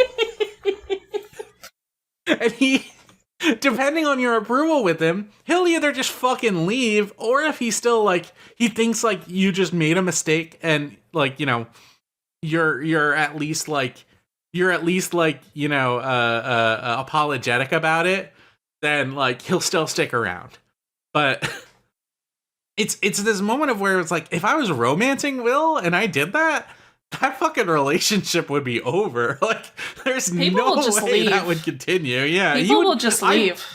Yeah, they'll just leave the party if they think you're fucking being too shitty. They'll leave. Sometimes I think they, I think if I heard, I don't know if this is true, and also I can't really bring myself to be too mean to Gale, but if you drive him off, either by not feeding him enough gloves or whatever, he'll leave, and then he'll like go make a pact and show up later with like just one of the people who are trying to kill you. And it's like, that's so sick. Why wouldn't you? Fuck it. Yeah. There's so much here. Go ahead. We gotta talk about Gale a bit. Can I spoil what happened to Gale at the end of the game? Yeah. Well, for me, yeah. Okay. So, they added an epilogue to this game. Before they added an epilogue, there was just a pretty standard ending. You played through that ending. It still leaves like a lot of questions, but it's the kind of thing where it's like, I could fill these in if I wanted to. And people didn't really feel super satisfied with that, so eventually they added an epilogue. The main thrust of the main like story beat that you're going through is you need to stop a very big brain, an extremely large brain that is being quote unquote controlled by a big old MacGuffin called the Crown of Karsus. And Gale's like big problem is that like he tried to tap into the Karsite weave, which is how he managed to turn himself into a nuke, and why he needs you to feed him gloves.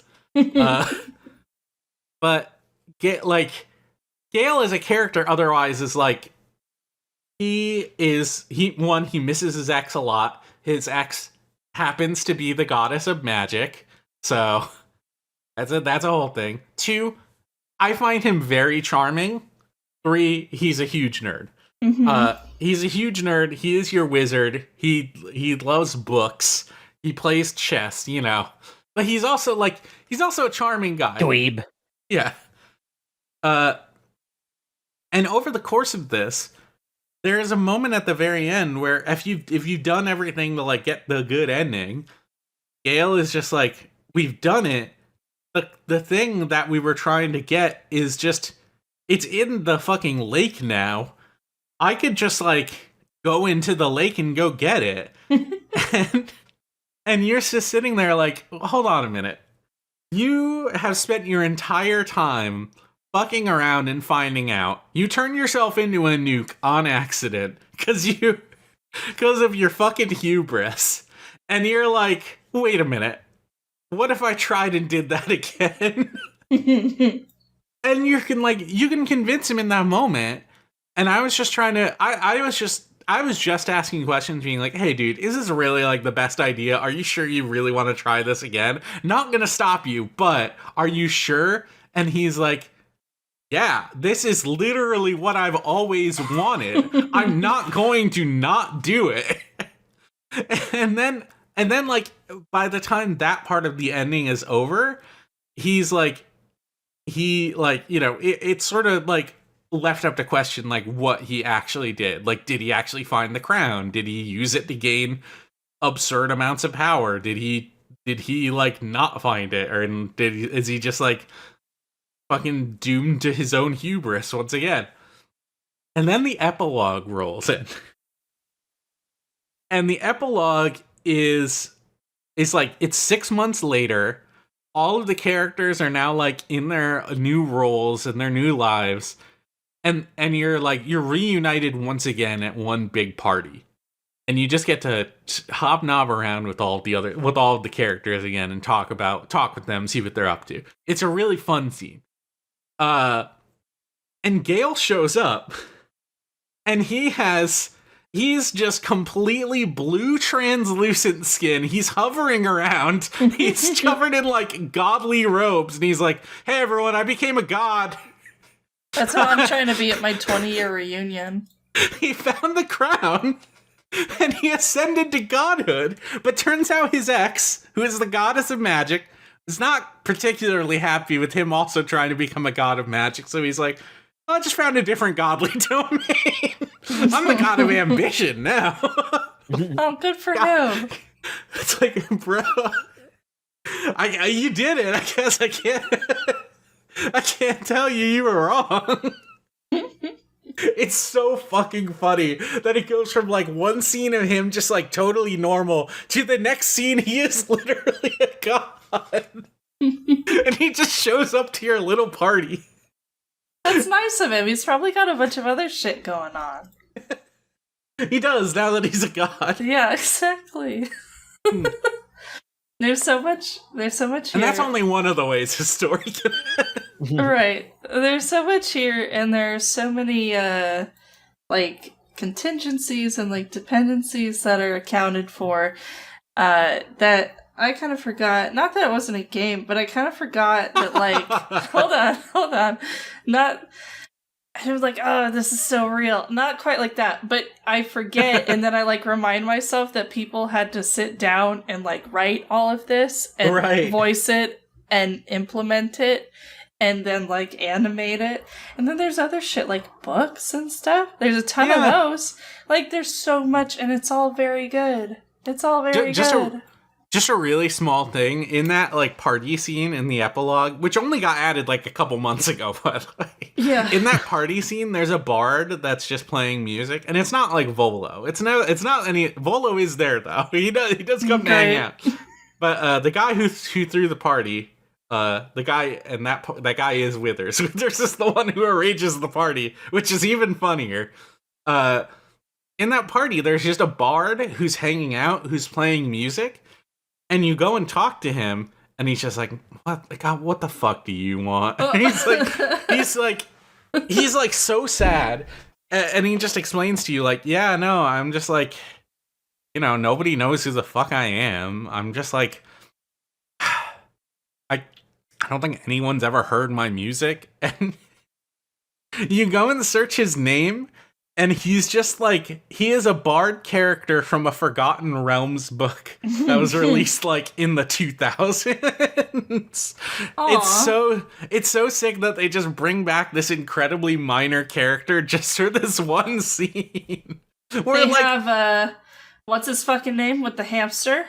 Can't remember it right now. They do have Minsk. They did bring back Minsk and Jaehaer. Like, this character was never even in Baldur's Gate, he was just in the Forgotten Realms books. That's the kind of like level of detail that they're digging with. Like, they could have picked anyone. Instead, they decided that Withers for this party brought a soul from the damned back to Faerun, who is just a bard. that was like an important, influential figure of his time. And then, and that speaks to Withers' character too. Withers is so good. Oh God. I didn't get to talk with him much. You don't talk to him much. He gets a lot towards the end. Okay. Yeah, you don't worry. But, okay, like I said earlier about, I got like 120 hours in. I'm like, damn, that's just all the stuff that I did. Yeah. And then they wrote the Dirge with the Dark Urge, which is just that story, but you were also like the Antichrist? Yeah, like, and then all the stuff kind of main story you can play that's about you being a serial killer, really specifically written for that run. Like you can still kind of do whatever you want, and in fact, it's pretty compelling if you choose to kind of play against the urge, so to speak. You know, so then there's other ways to play that, but it's this whole other fucking pathway where there's like set things that happen in the story that only happens to the Dark Urge. It has a bunch of its own scenes, because you're the Antichrist. It has its own divergences. Yes, it's amazing. It's amazing. It's really good. And then the Dark Urge has specific interactions, incredibly specific interactions. Oh my god! With companions because of how your trauma as the Dark Urge interacts with their trauma. It's incredible. Oh man. There's so much in here. It took me on 20 hours because I would just open it up and then do a little bit like reading a book and then eventually get to the fucking end. We've talked about this for 20 minutes now, and we haven't even said the word mind flayer once. And that's a main central plot point. It's the fucking mind flayers. Doesn't matter. Doesn't matter. The mind flayers are so good. A lot of narrative. It's got a lot. Let me tell you about the Emperor. Okay, so when you start the game, when you make your character, you're also prompted to make a second character who is who is your dream character. They show up in your dreams. They're your spirit guardian. They protect you. Over the course of the game, you find out that spirit guardian is actually a mind flayer. That's a mind flayer who's been hanging out with you the entire time. It's been protecting you. It's been helping you. It's not part of the mind flayer collective. But you don't know what its aims are. All you know is this is a fucking mind flayer, and I'm talking to it like normal. And it's like, bro. And then you learn all about who that character is, who that character was, his entire backstory, how he became known as the Emperor, and And he gives you very compelling, realistic reasons not to trust him. And you have to make trust him and not to trust him. Right. And you have to make that decision a couple of times throughout the game where you decide what you're going to do based on how you feel about this character. Which again isn't shocking. Yeah. But they do it really well. That's the extremely main plot, honestly. Yeah. But man, the fact that it has so many different stories in it, and all of them are so fleshed out and so well realized, and it just blows my mind that this game even came out. You know, right. It's incredible. And it all works too. It all works. We haven't even talked about Karlach. She's amazing. Yeah. Her story, Asterion, very briefly, her story, touched me.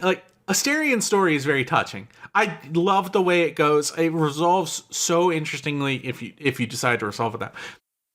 Karlach's fucking blew me out of the water. She is, when you meet her heart is a engine. It's not a heart, it's a engine. She's a big muscly mommy, but she's you know how women be, they got health problems. And she needs a doctor and maybe also a mechanic. But her heart is an engine. And turns out if you're in hell, which is where she was, fighting alongside the legions of hell, it's fine. Your heart can be an engine. That's not a problem. Karlach escaped hell. She doesn't want to be in hell anymore. That's she was enslaved to be part of hell's armies. She simply does not want to go back to that life. But she can't live in this world. It doesn't suit her. It can't. Her body cannot live in this world for very long. So her storyline is you finding different ways to like prolong her life until finally you come to the realization, and she comes to the realization that none of it is going to work and she's going to die.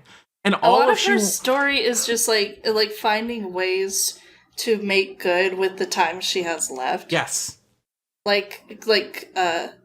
Reconciling with the inevitable, you know? And when you finally killed a person who that is such a good scene. When you finally killed the person who initially sold her off into slavery and betrayed her, she just starts screaming because she's like, I've done it. I've done the thing I've always wanted to do. So why do I feel so fucking shitty? Like, right. why? Like, I'm still dying. My life is still coming to an end. And, like, you've been with me the whole time, but you get to have your fun little adventure, and I don't get to have that. I'm going to die. You know, and she's not a naive character, but there was definitely a part of her that would have thought killing this guy in particular was going to fix some stuff. And it's that, like, classic story of, like, or at least made her feel good, you know? Yeah, like, even for a moment. But she gets to that moment, and she's like, I don't feel any better. And she freaks out because of it. And you're like, absolutely. You get into an argument with her.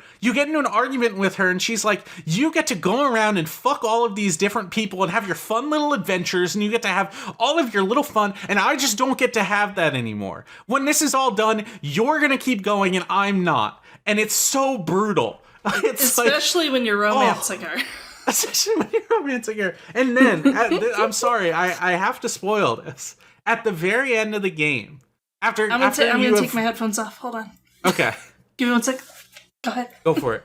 At the very end of the game, you there is a moment where you realize, in order to actually do what you need to do, one of your characters, they point to you specifically, the main character, but one of your characters is going to have to turn into a mind flayer.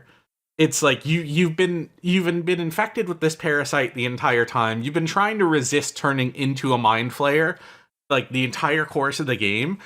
And now at this point, you have to make a sacrifice. You have to become a mind flayer. There's no way around it. But if you have Karlach in your party at the time, she speaks up and she goes, yeah, fuck it. I'll do it. I'll become the mind flayer. I'm dying anyways.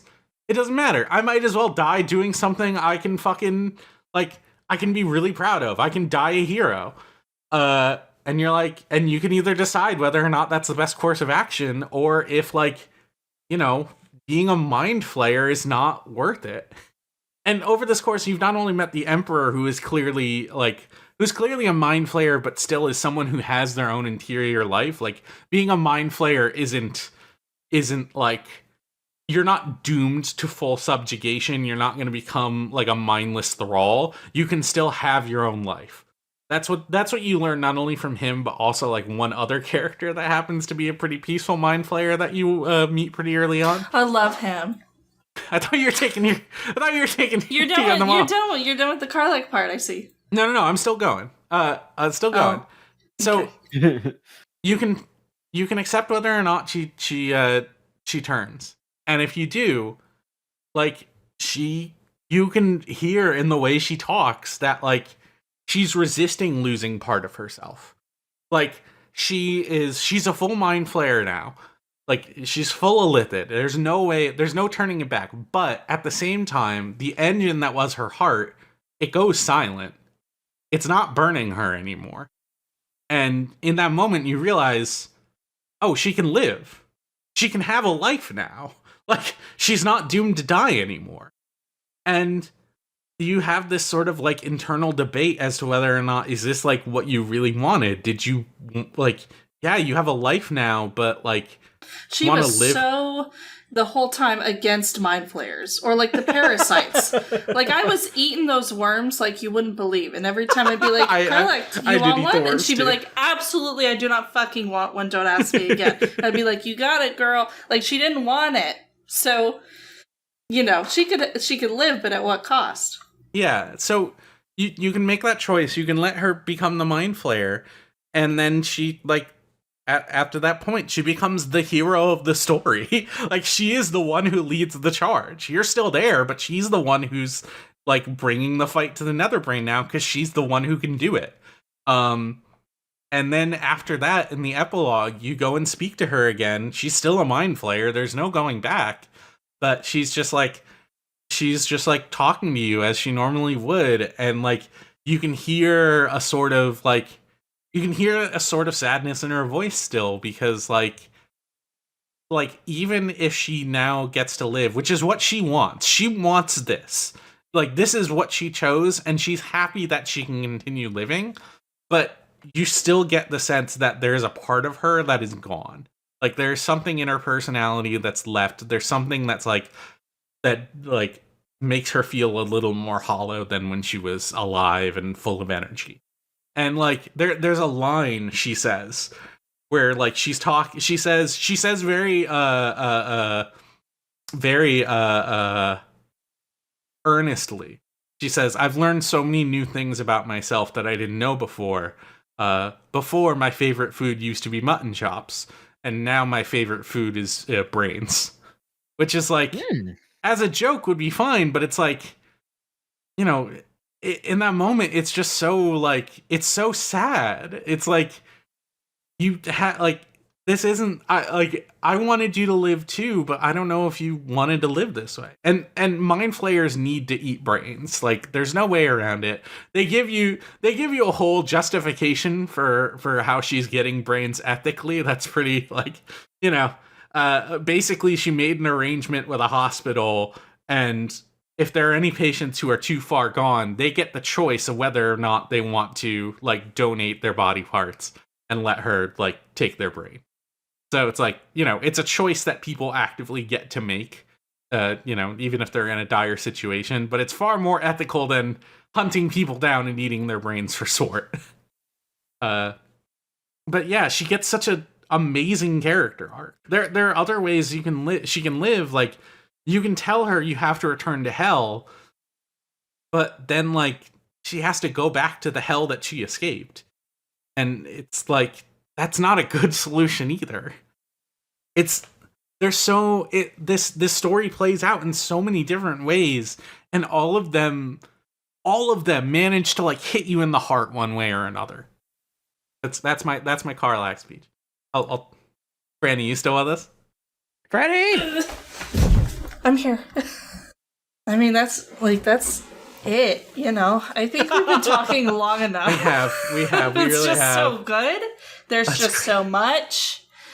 Dog, my mind's freaking. Nobody's embellishing it, really. Your mind is flayed. My mind's freaking flayed. Oy. And let's move on to our last category, our last main category, best character. I want to start us off real quick talking about V4 Rusty from Armored Core 6. Who is V4 Rusty? V4 Rusty is one of the Arquebus mercenaries. Arquebus being this, they have this one squad called the Vespers, and the Vespers are the best of the best when it comes to like Arquebus's mech pilots. And Rusty is the character you get introduced to. The thing that makes him so special, and the fact that you've probably seen, if you've seen like any Armored Core 6 fan art, you've probably seen pictures of him. The thing that makes him so special, he is like the first real person who ever treats your character like another human being. He is the first character who ever like tries to like treat you as a friend, especially in the middle of this incredibly like fractured and absurdly desperate war between like multiple corporations all vying for resources on this one planet where the people on it just don't want any of them there at all. He is the first person to come to you, this fucking subhuman he's being used by a guy named Walter, and you don't even know what his deal is, but he just goes, All right, good job, puppy. Good job, my little doggy, my good little boy. You did such a good job killing everyone. Uh, and then you run into Rusty, and he's like, "Oh, hey, what's up, man? You seem pretty cool. Let's be buddy. We're gonna do an assignment together. All right, and we're gonna fight side by side."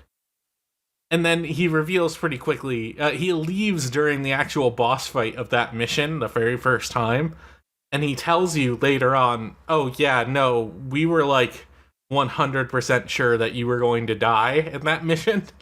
Like our team like didn't really see anything in you, but I thought all of that was incredibly stupid. Like I went along with it obviously because I'm a fucking Vesper in this shitty ass war, but we really didn't expect you to pull through like you did, and now you did, and now you're kind of a player now. You have a name.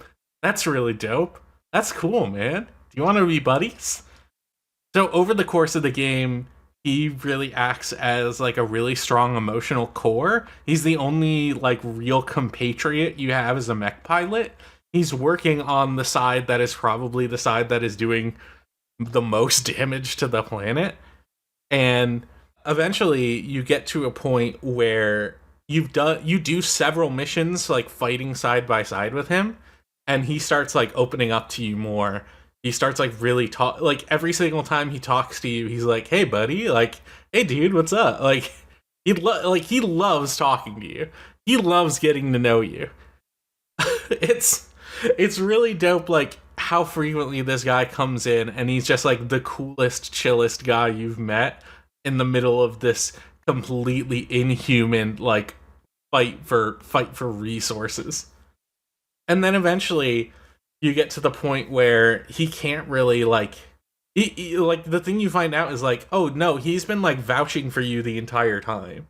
He thinks you're excellent and he wants you, like he wants to work directly with you. Like he thinks you deserve way more in this world than you've gotten. And eventually once you in the path, the first path that I chose, which was the path to like side more with the Liberation Front and against the corporations, you do eventually need to face off with Rusty, and you do, and it's such a heartbreaking moment because you're like, comes in and he's like, "I'm really sorry about this, but a job's a job, you know. I don't want to do this. I don't want to do this, but I got to do it." And you have a fight with him, and from fighting side by side with him for so long, you know how good he is. You know what kind of fighter he is, and he puts up a real damn good fight. And then eventually, you get the better of him, and he like you had like in the cutscene, your character hesitates to kill him, and he leaves. He escapes. He doesn't like Rusty. He completely abandons his post and doesn't complete his mission. Like he could have maybe like suicided and killed you with like a big explosion or something. He doesn't do it. He's out of there. And you don't hear from him again for a while until the very end of the game when you are all alone at this point. You don't have handlers, you don't have a side that you're working with other than like you're trying to work in favor of the people. You don't even really like have a touch to the Liberation Front. And then on your big assault through like the big ship carrier, like that is like the big set piece for this war, he shows up again out of nowhere. He's like, "Hey bud, you know what? I did a lot of thinking. I've had some time to really reflect on everything that's going on. And here's the thing. Everyone in the world wants you to succeed." And he starts playing like voice clips of people from all around, like just normal, average, everyday civilians who are just like, "We need to do this, like we need to do this Rubicon, like yeah, like go get it." Like he plays so many of these little clips for you until finally he's like, "And I'm on your side too." And you and him just battle side by side through this carrier like going through like a bunch of refights of like some of the bosses, and you're absolutely glassing them together, and it's so fucking cool. And like eventually you both split off to take care of different tasks, and you go and you fight another boss. He contacts you right at the end of that fight, and he's like, yeah, everything's clear over on my end. Hold on, something's up. And then his transmission just completely cuts off, and you never hear from him again. And you have no idea what the fuck happened to him. I'm assuming like some of the New Game Plus stuff touches on that more. I'm assuming like some of the alternate paths you can go on will deal with that more specifically. But it's this like super heartbreaking moment out of nowhere, like where the person you like who cares about you the most in this world, the only other like compatriot that you had, just gets taken out of nowhere, and you just have no clue, and it's just this sitting, lingering feeling with you, and it's like you have a job to do. You have to keep moving forward. You can't stop. But like you just can't help but think like, man, I really wish I could have like been there. I really wish I could have done something. It's so like cool and heartbreaking, and I love what they do with this character throughout the whole course of the game. He stands out so heavily. There's a reason why people ship him with the main character so much. He's so dope. Like if anything, I want to like play more just to find out what happens with this guy, you know? God, you're making me want to play that game. It's a good game. I mean, I want to play that game. I have. It has moved up the list to the post Final Fantasy VII Rebirth pre Eiyuden Chronicle point on the list. Just with this, because that is the first thing that's like, well, I mean, other than like everything about it that I've seen. Like, this is the kind of stuff that actually is like what appeals to me. Yeah, it's really dope. I talked about it. I think in best writing, because I think what that world creates, what they create with that world, is so deeply interesting. It's something that tries to distance what you do from the human cost of it so deliberately, in order to make you reflect on it. And the fact that at the very ending stretch, it is only explicitly talking about the human cost, to the point where like the one person who has supported you the most just gets absolutely destroyed, and there's nothing you can do about it, is like, it's so powerful. Lorelai, would you like to talk about why Pieberry is one of the best characters of 2023?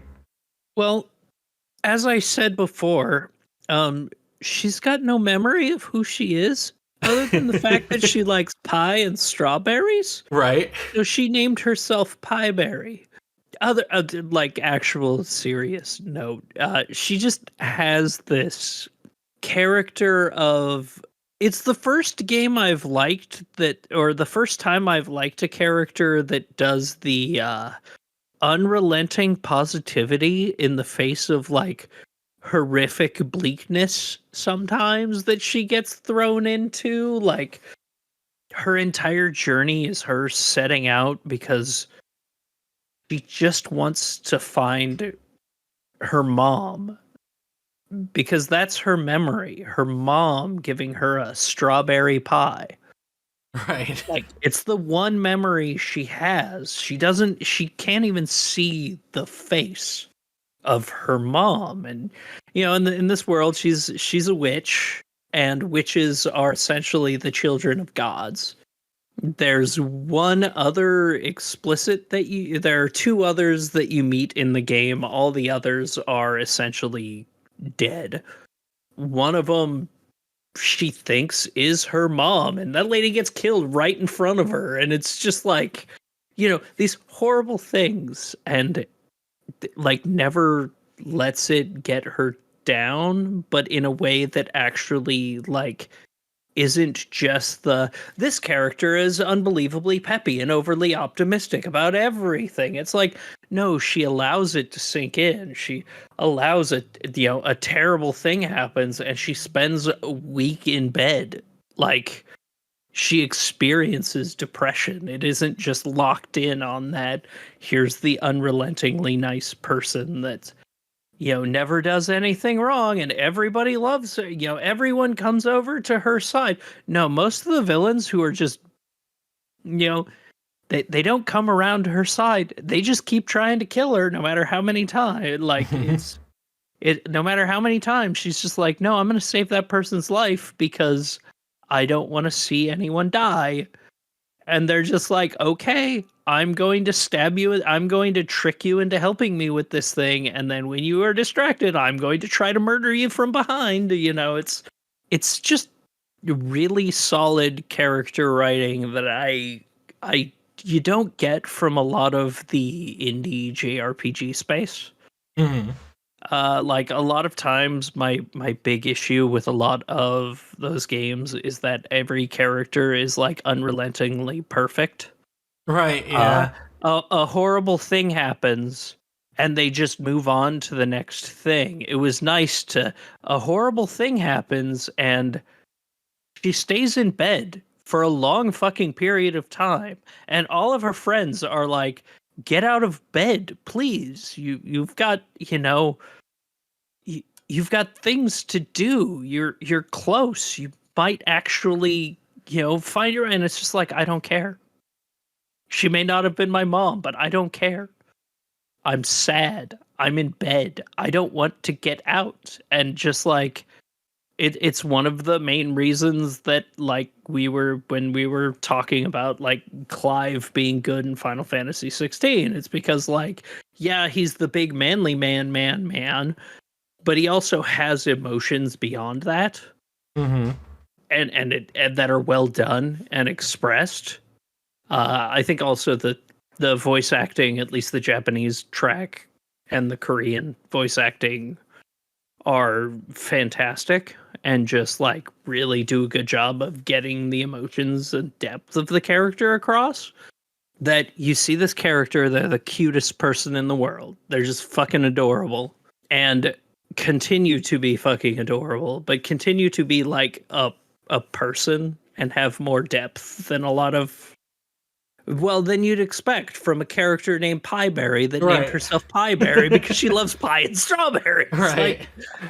Like, it's something that caught me off guard. It wasn't like the gameplay of the game is good, but why I kept playing that game and like 100%ed it. It takes a lot to get me to 100% a JRPG with tons of extra grinding off to the side if you want 100% it.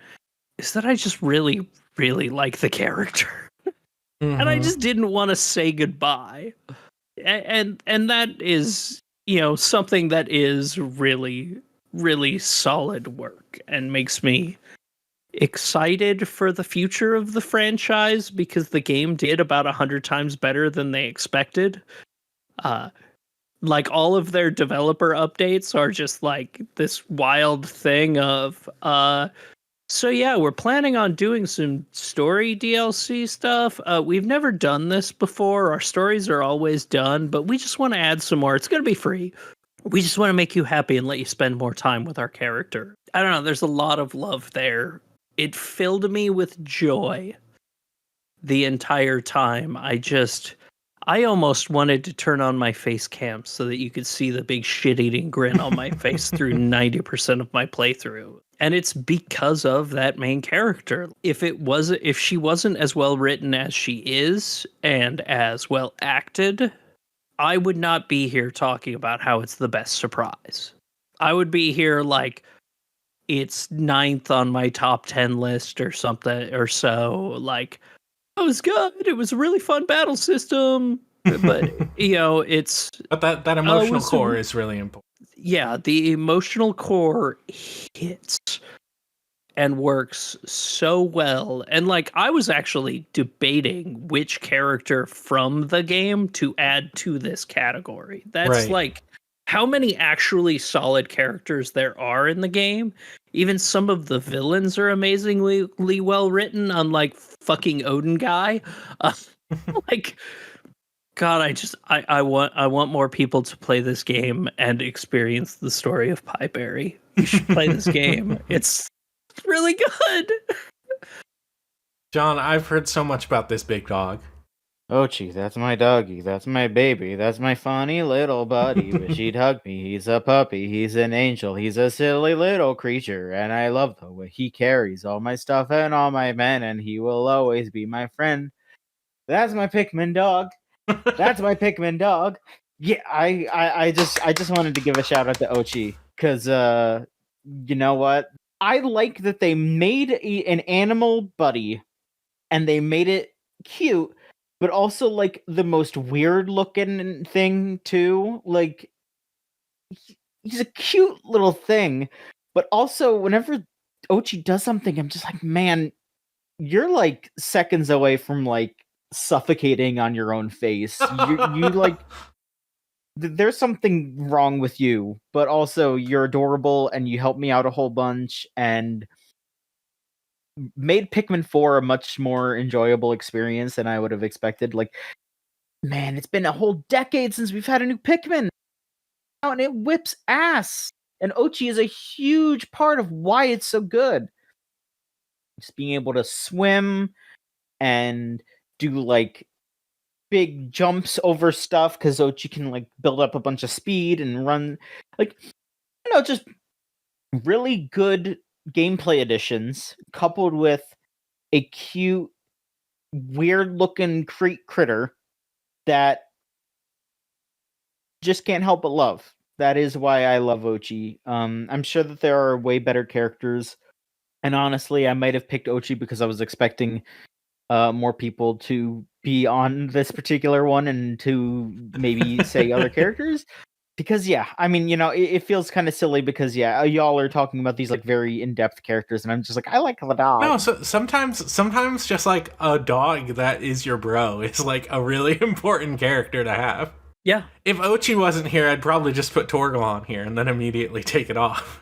Yeah, I mean, I'm looking at other games that I played this year though too, and like like I would say I definitely do want to shout out like I don't know how much y'all talked about Pizza Tower, but I think we do talked just about hope... it a bit in Juicin'. All right, but I will at least. No, we didn't. Oh my god, we talked about it in Best Music. That's it. Oh okay. God.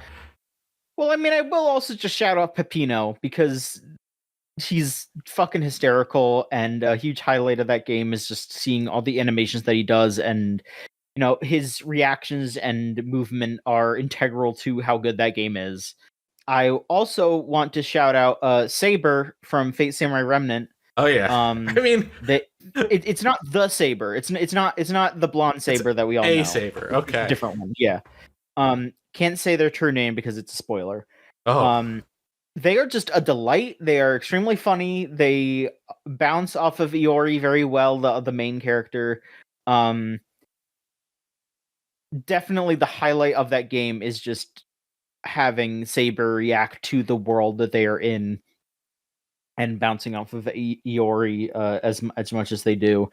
And I would also like to shout out one other game that I don't think anyone else would have mentioned otherwise, though, is Endless Monday Dreams and Deadlines. Oh yeah. We just talk about that a bit on the podcast. Yeah, that's a very neat visual novel. Very funny, very real for those of us working the 9-to-5s. Right.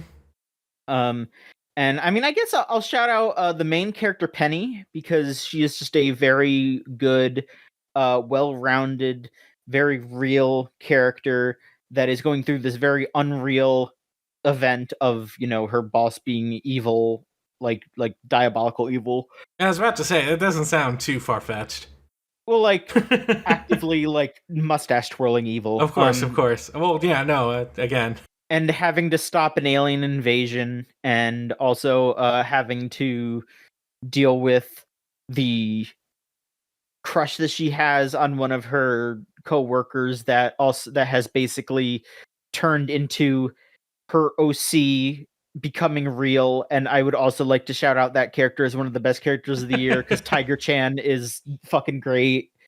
Because she's just like a slightly sexed up version of her coworker, who's also who's already sexed up, but she's just like, what if she was a tiger girl and called me baby all the time?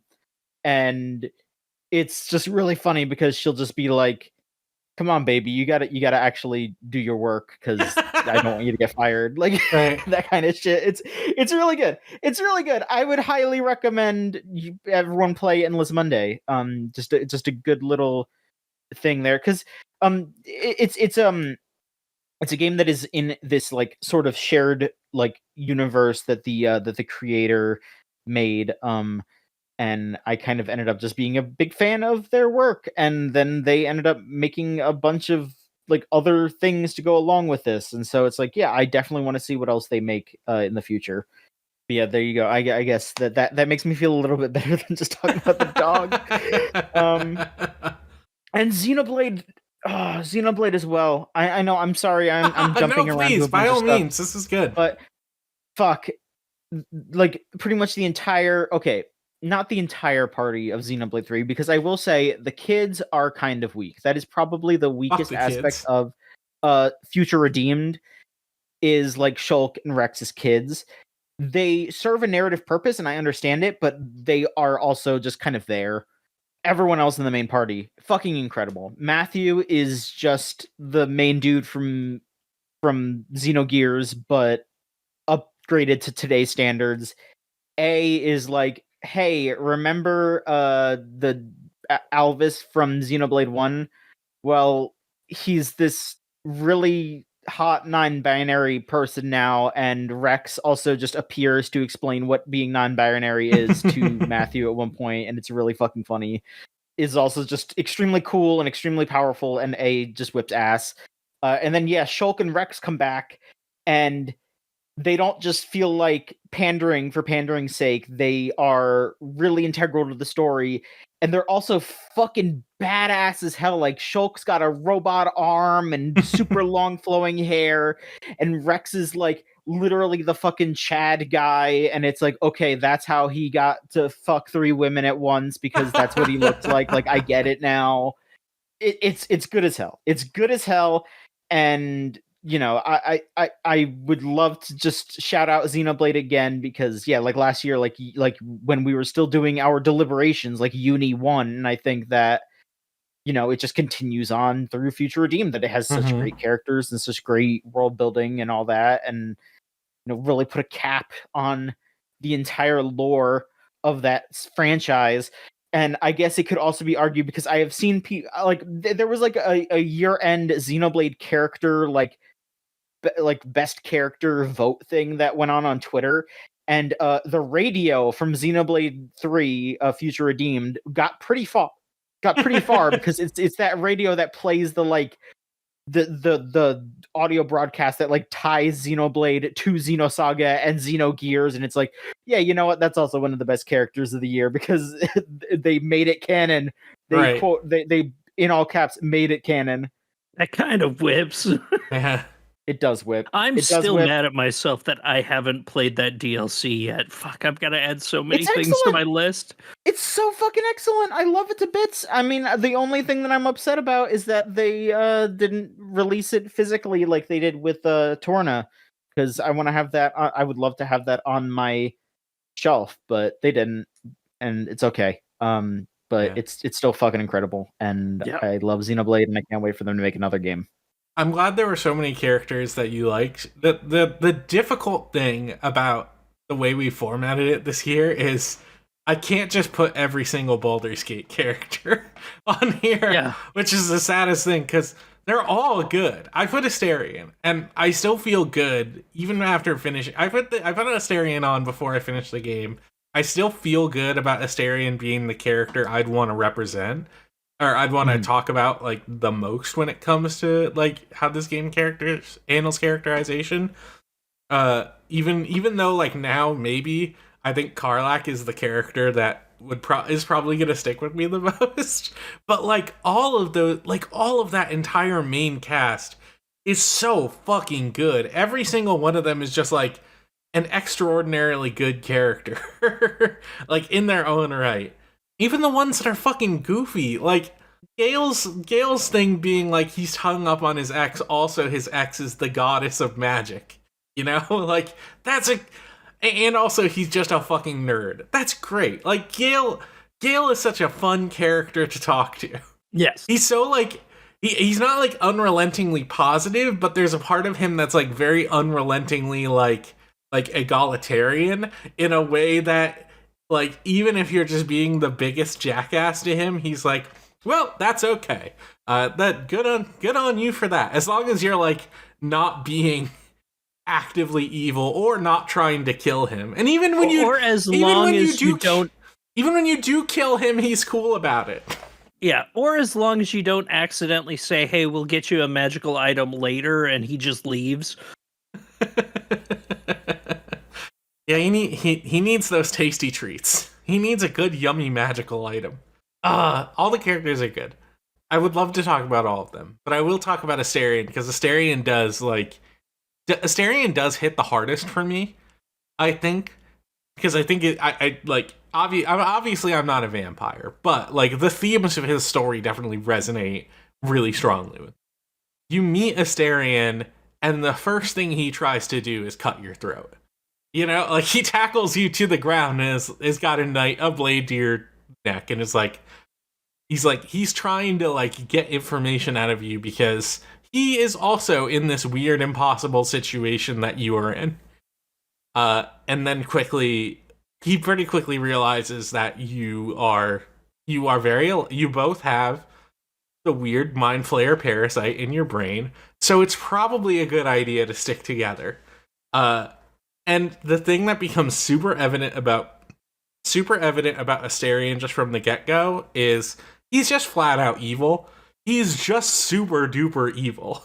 Like, he is so cool. Like, he loves when you do a murder. It's great. He loves when you go and kill a person. He loves fucking. He loves debauchery. He's just like, he loves torture. He loves all that stuff. And the beauty of it is when you see his like entire character arc unfold, you learn why he's that way. You learn like all of the characters in this, they've got some tragedy going on. You know, they've all got some stuff they got to deal with. Asterion stuff is you find out pretty early on in a scene where he does try to drink your blood that he is in fact a vampire. If it wasn't obvious from the fact that he just has long fangs and a bite mark on his neck, he is a vampire. Don't worry about it. And the weird thing about vampires is vampires can't exist in the day, and weirdly he can.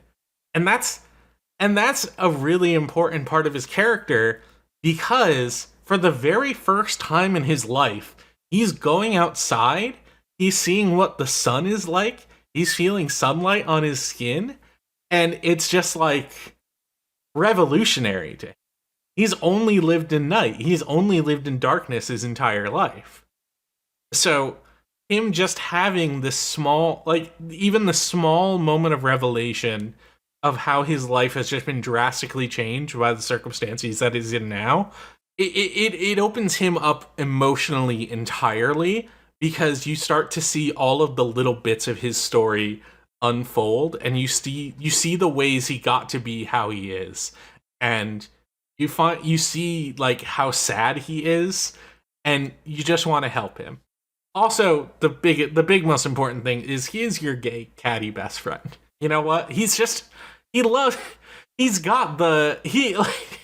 loves to just bitch about things, you know? Like, it's hard not to be endearing. It's hard to be a character like that and not be endearing in some way or another.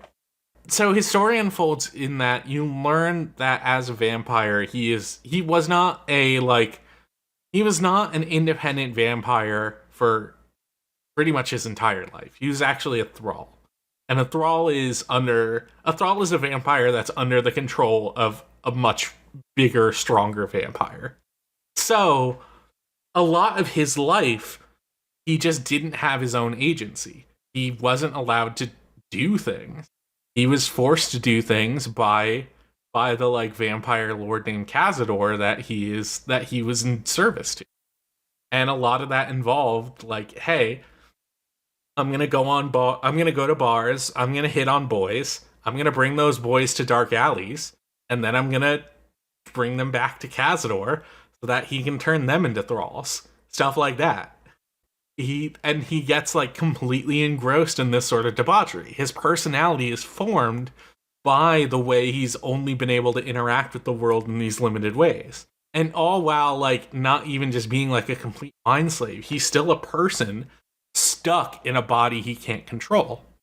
So you, for the very first time, are with this character who's experiencing things that they've never experienced before, who their entire life has just been nothing but like brutality and bloodshed and this full on like living of a lifestyle that he does feel comfortable with, but he like at the same time he was around so many other thrall who were also completely in service to Cazador, and also that Cazador would just like beat and torture whatever he wanted to. Cazador is a bad person.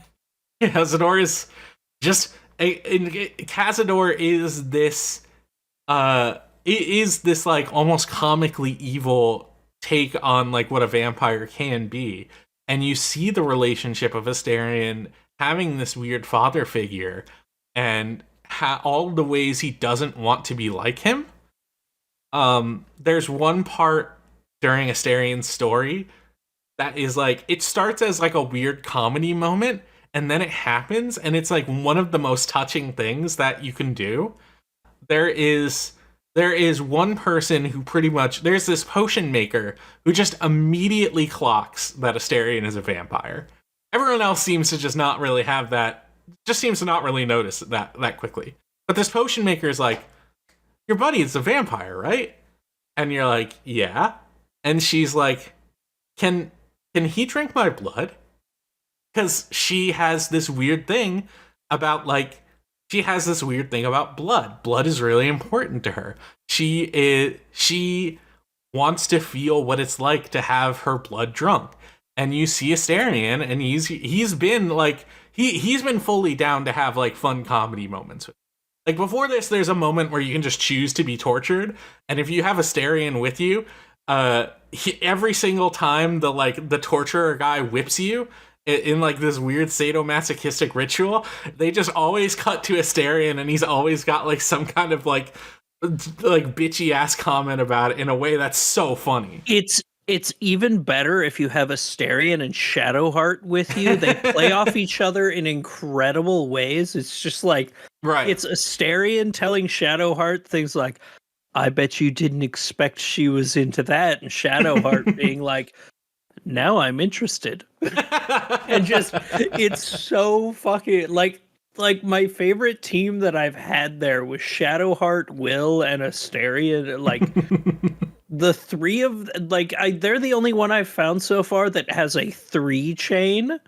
I've heard that before, yeah. And it's so funny. You have all of these like really funny moments of Astarion just like embracing being comically evil, and you get to this moment where Astarion can, like, you can tell Astarion, hey, do you want to drink this lady's blood? And he's like, no thank you. And you're like, wait, really? Like, I figured this would be the thing that you're into. And he's like, no, I'm not interested.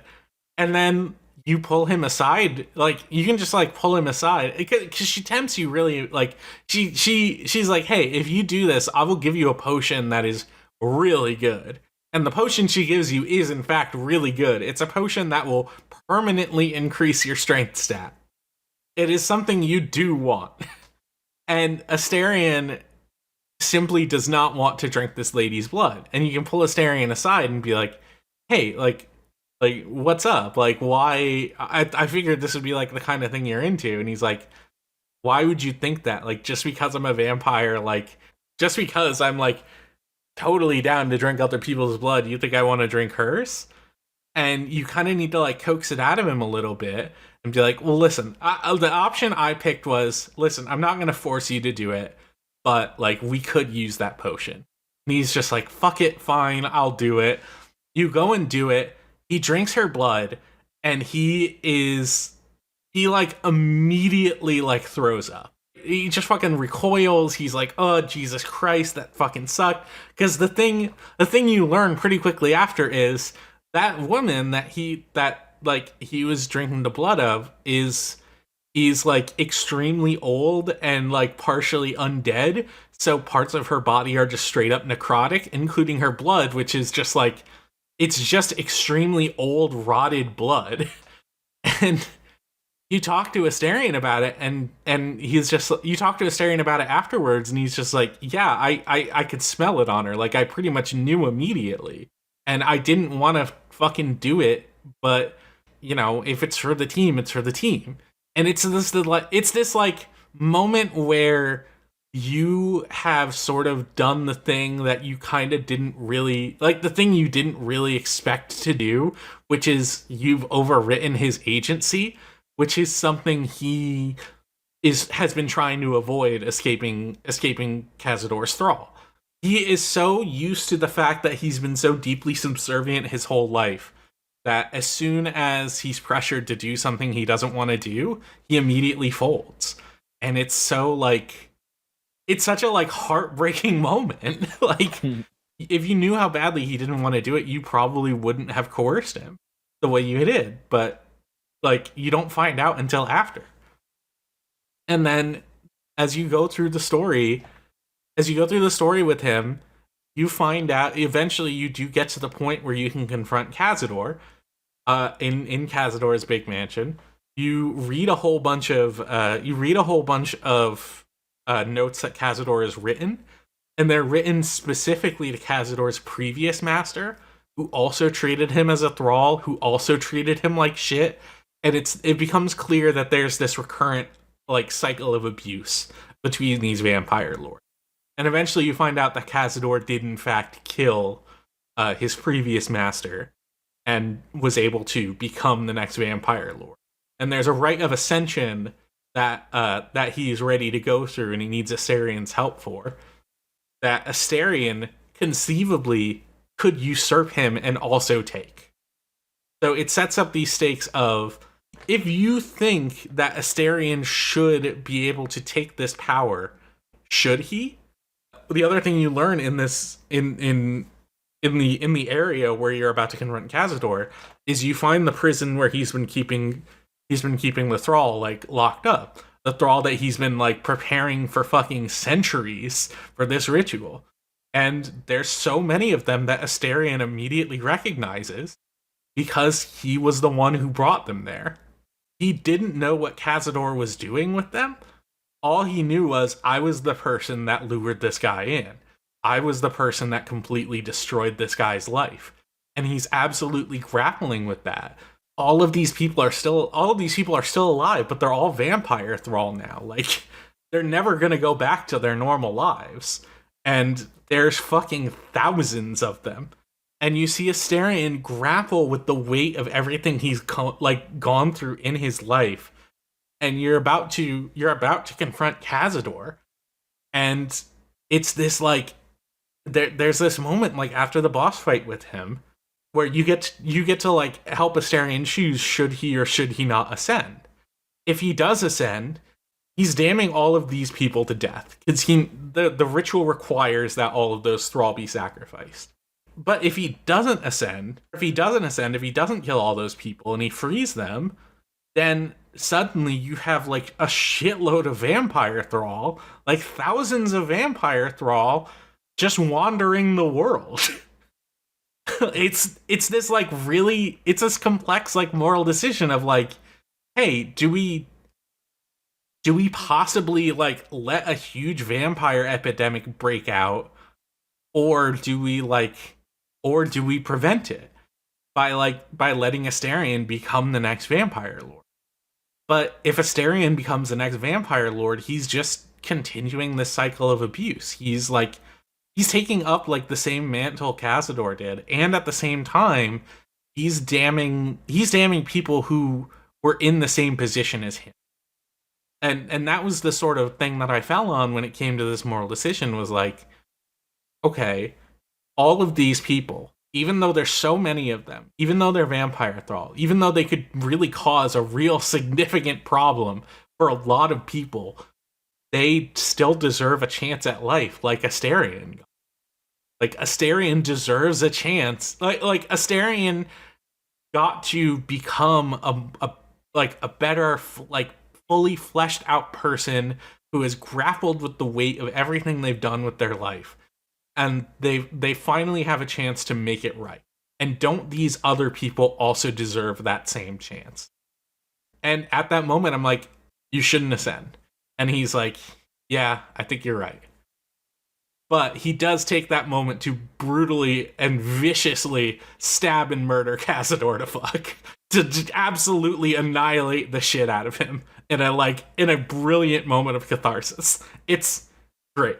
Like, he not only is he still like embracing this like darker side of him that has defined who he is as a person, but he's still breaking the cycle of ascension, this cycle of being a vampire lord that is symbolic of a cycle of abuse.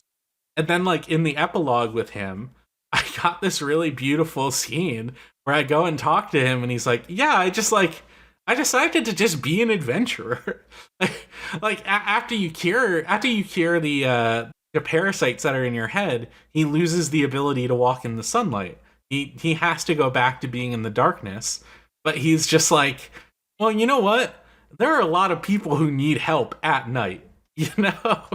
So he becomes an adventurer that travels around at night helping people. It's such a beautiful transition from like, I'm this comically evil guy who loves murder, to an extremely fully fleshed out character who's had to grapple with the weight of their entire life. And the other beautiful part of it is, even when he changes so drastically, he doesn't lose who he is. Because the thing he says to you about like being an adventurer is, turns out people don't mind when you kill folks if you do it for the right cause. He's still all about that murder, but he's directed it in a more positive direction, and he gets paid for it, and that's what matters. He's realized who he is, and he doesn't regret losing the ability to walk in the sun. He views that as a challenge, like, someday I'm going to be able to walk in the sun again, but also being in the darkness is so, it feels right. It's who I am. And that's like such a beautiful capstone to what his story is. And, you know, the thing with Baldur's Gate is, you could just make that decision to let him ascend and be a vampire lord if you wanted to do that instead. And from what I've read, if you do that, Astarion loses so much of his personality, and he becomes very emotionally reserved. And it's like, man, you become a more powerful being, you become an extremely powerful ally, but also you've lost this humanity that you've been fighting for. It grapples with tragedy and humanity in such interesting ways. And Astarion is just one of these party members. It's the beautiful thing. The other party members also have such good stories.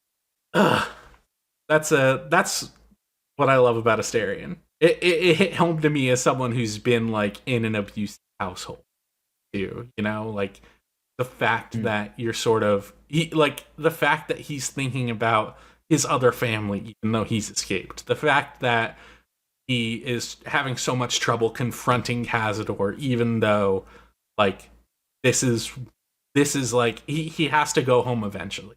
You know, it's really beautiful. He's such a good character.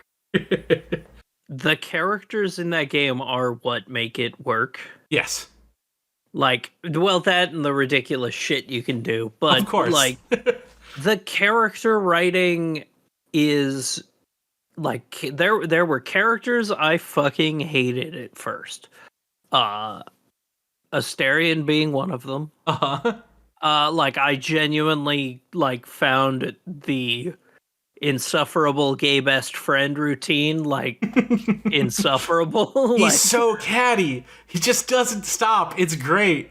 it was really the like as I said when I was getting whipped, him with Shadow Heart. Mm-hmm. Like that and I didn't like I didn't like Lae'zel at first. And then her Lae'zel's story so and the good. things you could do is so good. It's so good. And like I finally actually finished the game for the first time. Hell yeah. And it was with like Lae'zel had the egg the whole time and now she's just raising a kid. I didn't know you could do that. Yes. Fuck, that's good. It's so good. But there's just all these things that came out, and I'm like, I'm so glad I waited until after the epilogue stuff that was added to finish it, because like, if I didn't have that, like, the only reason she still had the egg was she was the one that picked it up, and I just never took it out of her inventory for some reason. That's great. Like, because I didn't do a lot of, like, I just picked almost everything up with my main character, so I just sent everything back with my main character, so so none of my allies ever filled up, because the only thing they had was, like, here's the weapon you're equipped with, and here's some potions. That's so good.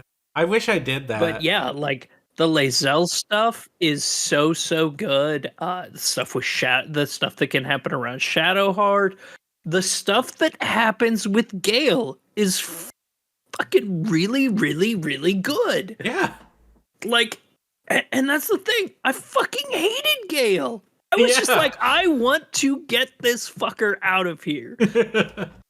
There's like one of the playthroughs I have that's almost finished was the first one that I had started. I just fucking let that guy leave. Look, I'm not using you that often. My character's a wizard as it is, so you're kind of redundant. Right.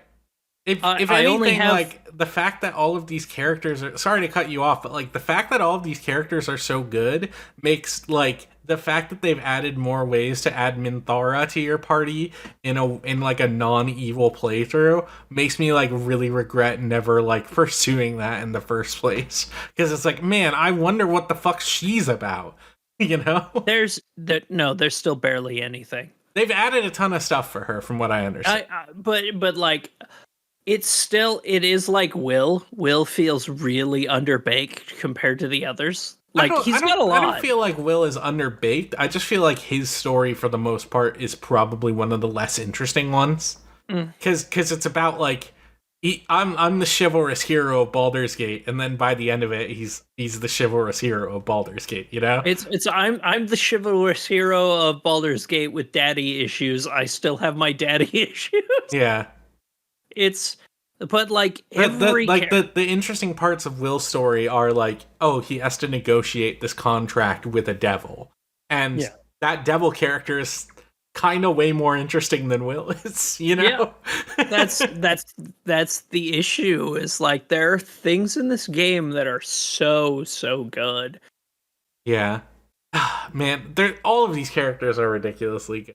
Like, you talk about Lae'zel and her entire arc of, like, essentially deprogramming fascism to, like, become her own, like, real fully fleshed out person in a way she never has been before, like, taking up the cause of, like, a rebel group is so cool.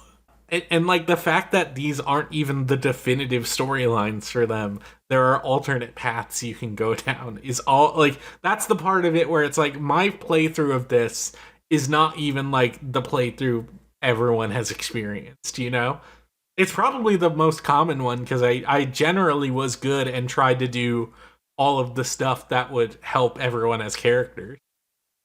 You know, I didn't let Shadowheart continue. I didn't let Shadowheart continue being under the goddess Shar. Like, she, like, clearly this was ruining her life. She needed a chance to be her own person. Yeah, there's so much good stuff in there that, yeah, like when you posted this, I was just going to be like, oh, okay. Can I argue for Karlach? Karlach's so good.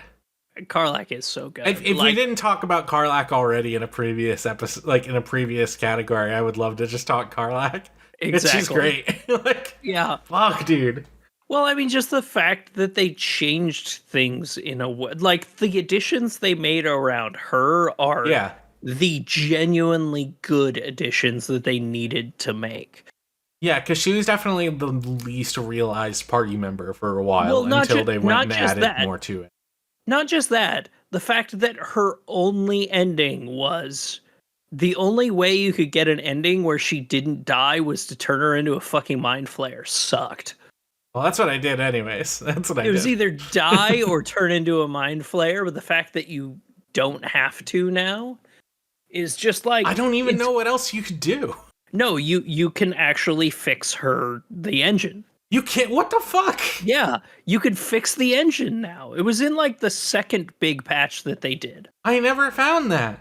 Where they added that you could fix the engine so she didn't have to die if she didn't get turned into a mind flayer. There's a lot of really, really good shit in that game, and like... That almost kind of undercuts how I feel about Karlach, actually. Like, the fact that she can't be fixed is like, oh, like, that was so strong. Like, the emotional moments you have with that are so fucking strong. I didn't even realize you could just fix it. To be fair, it is not easy.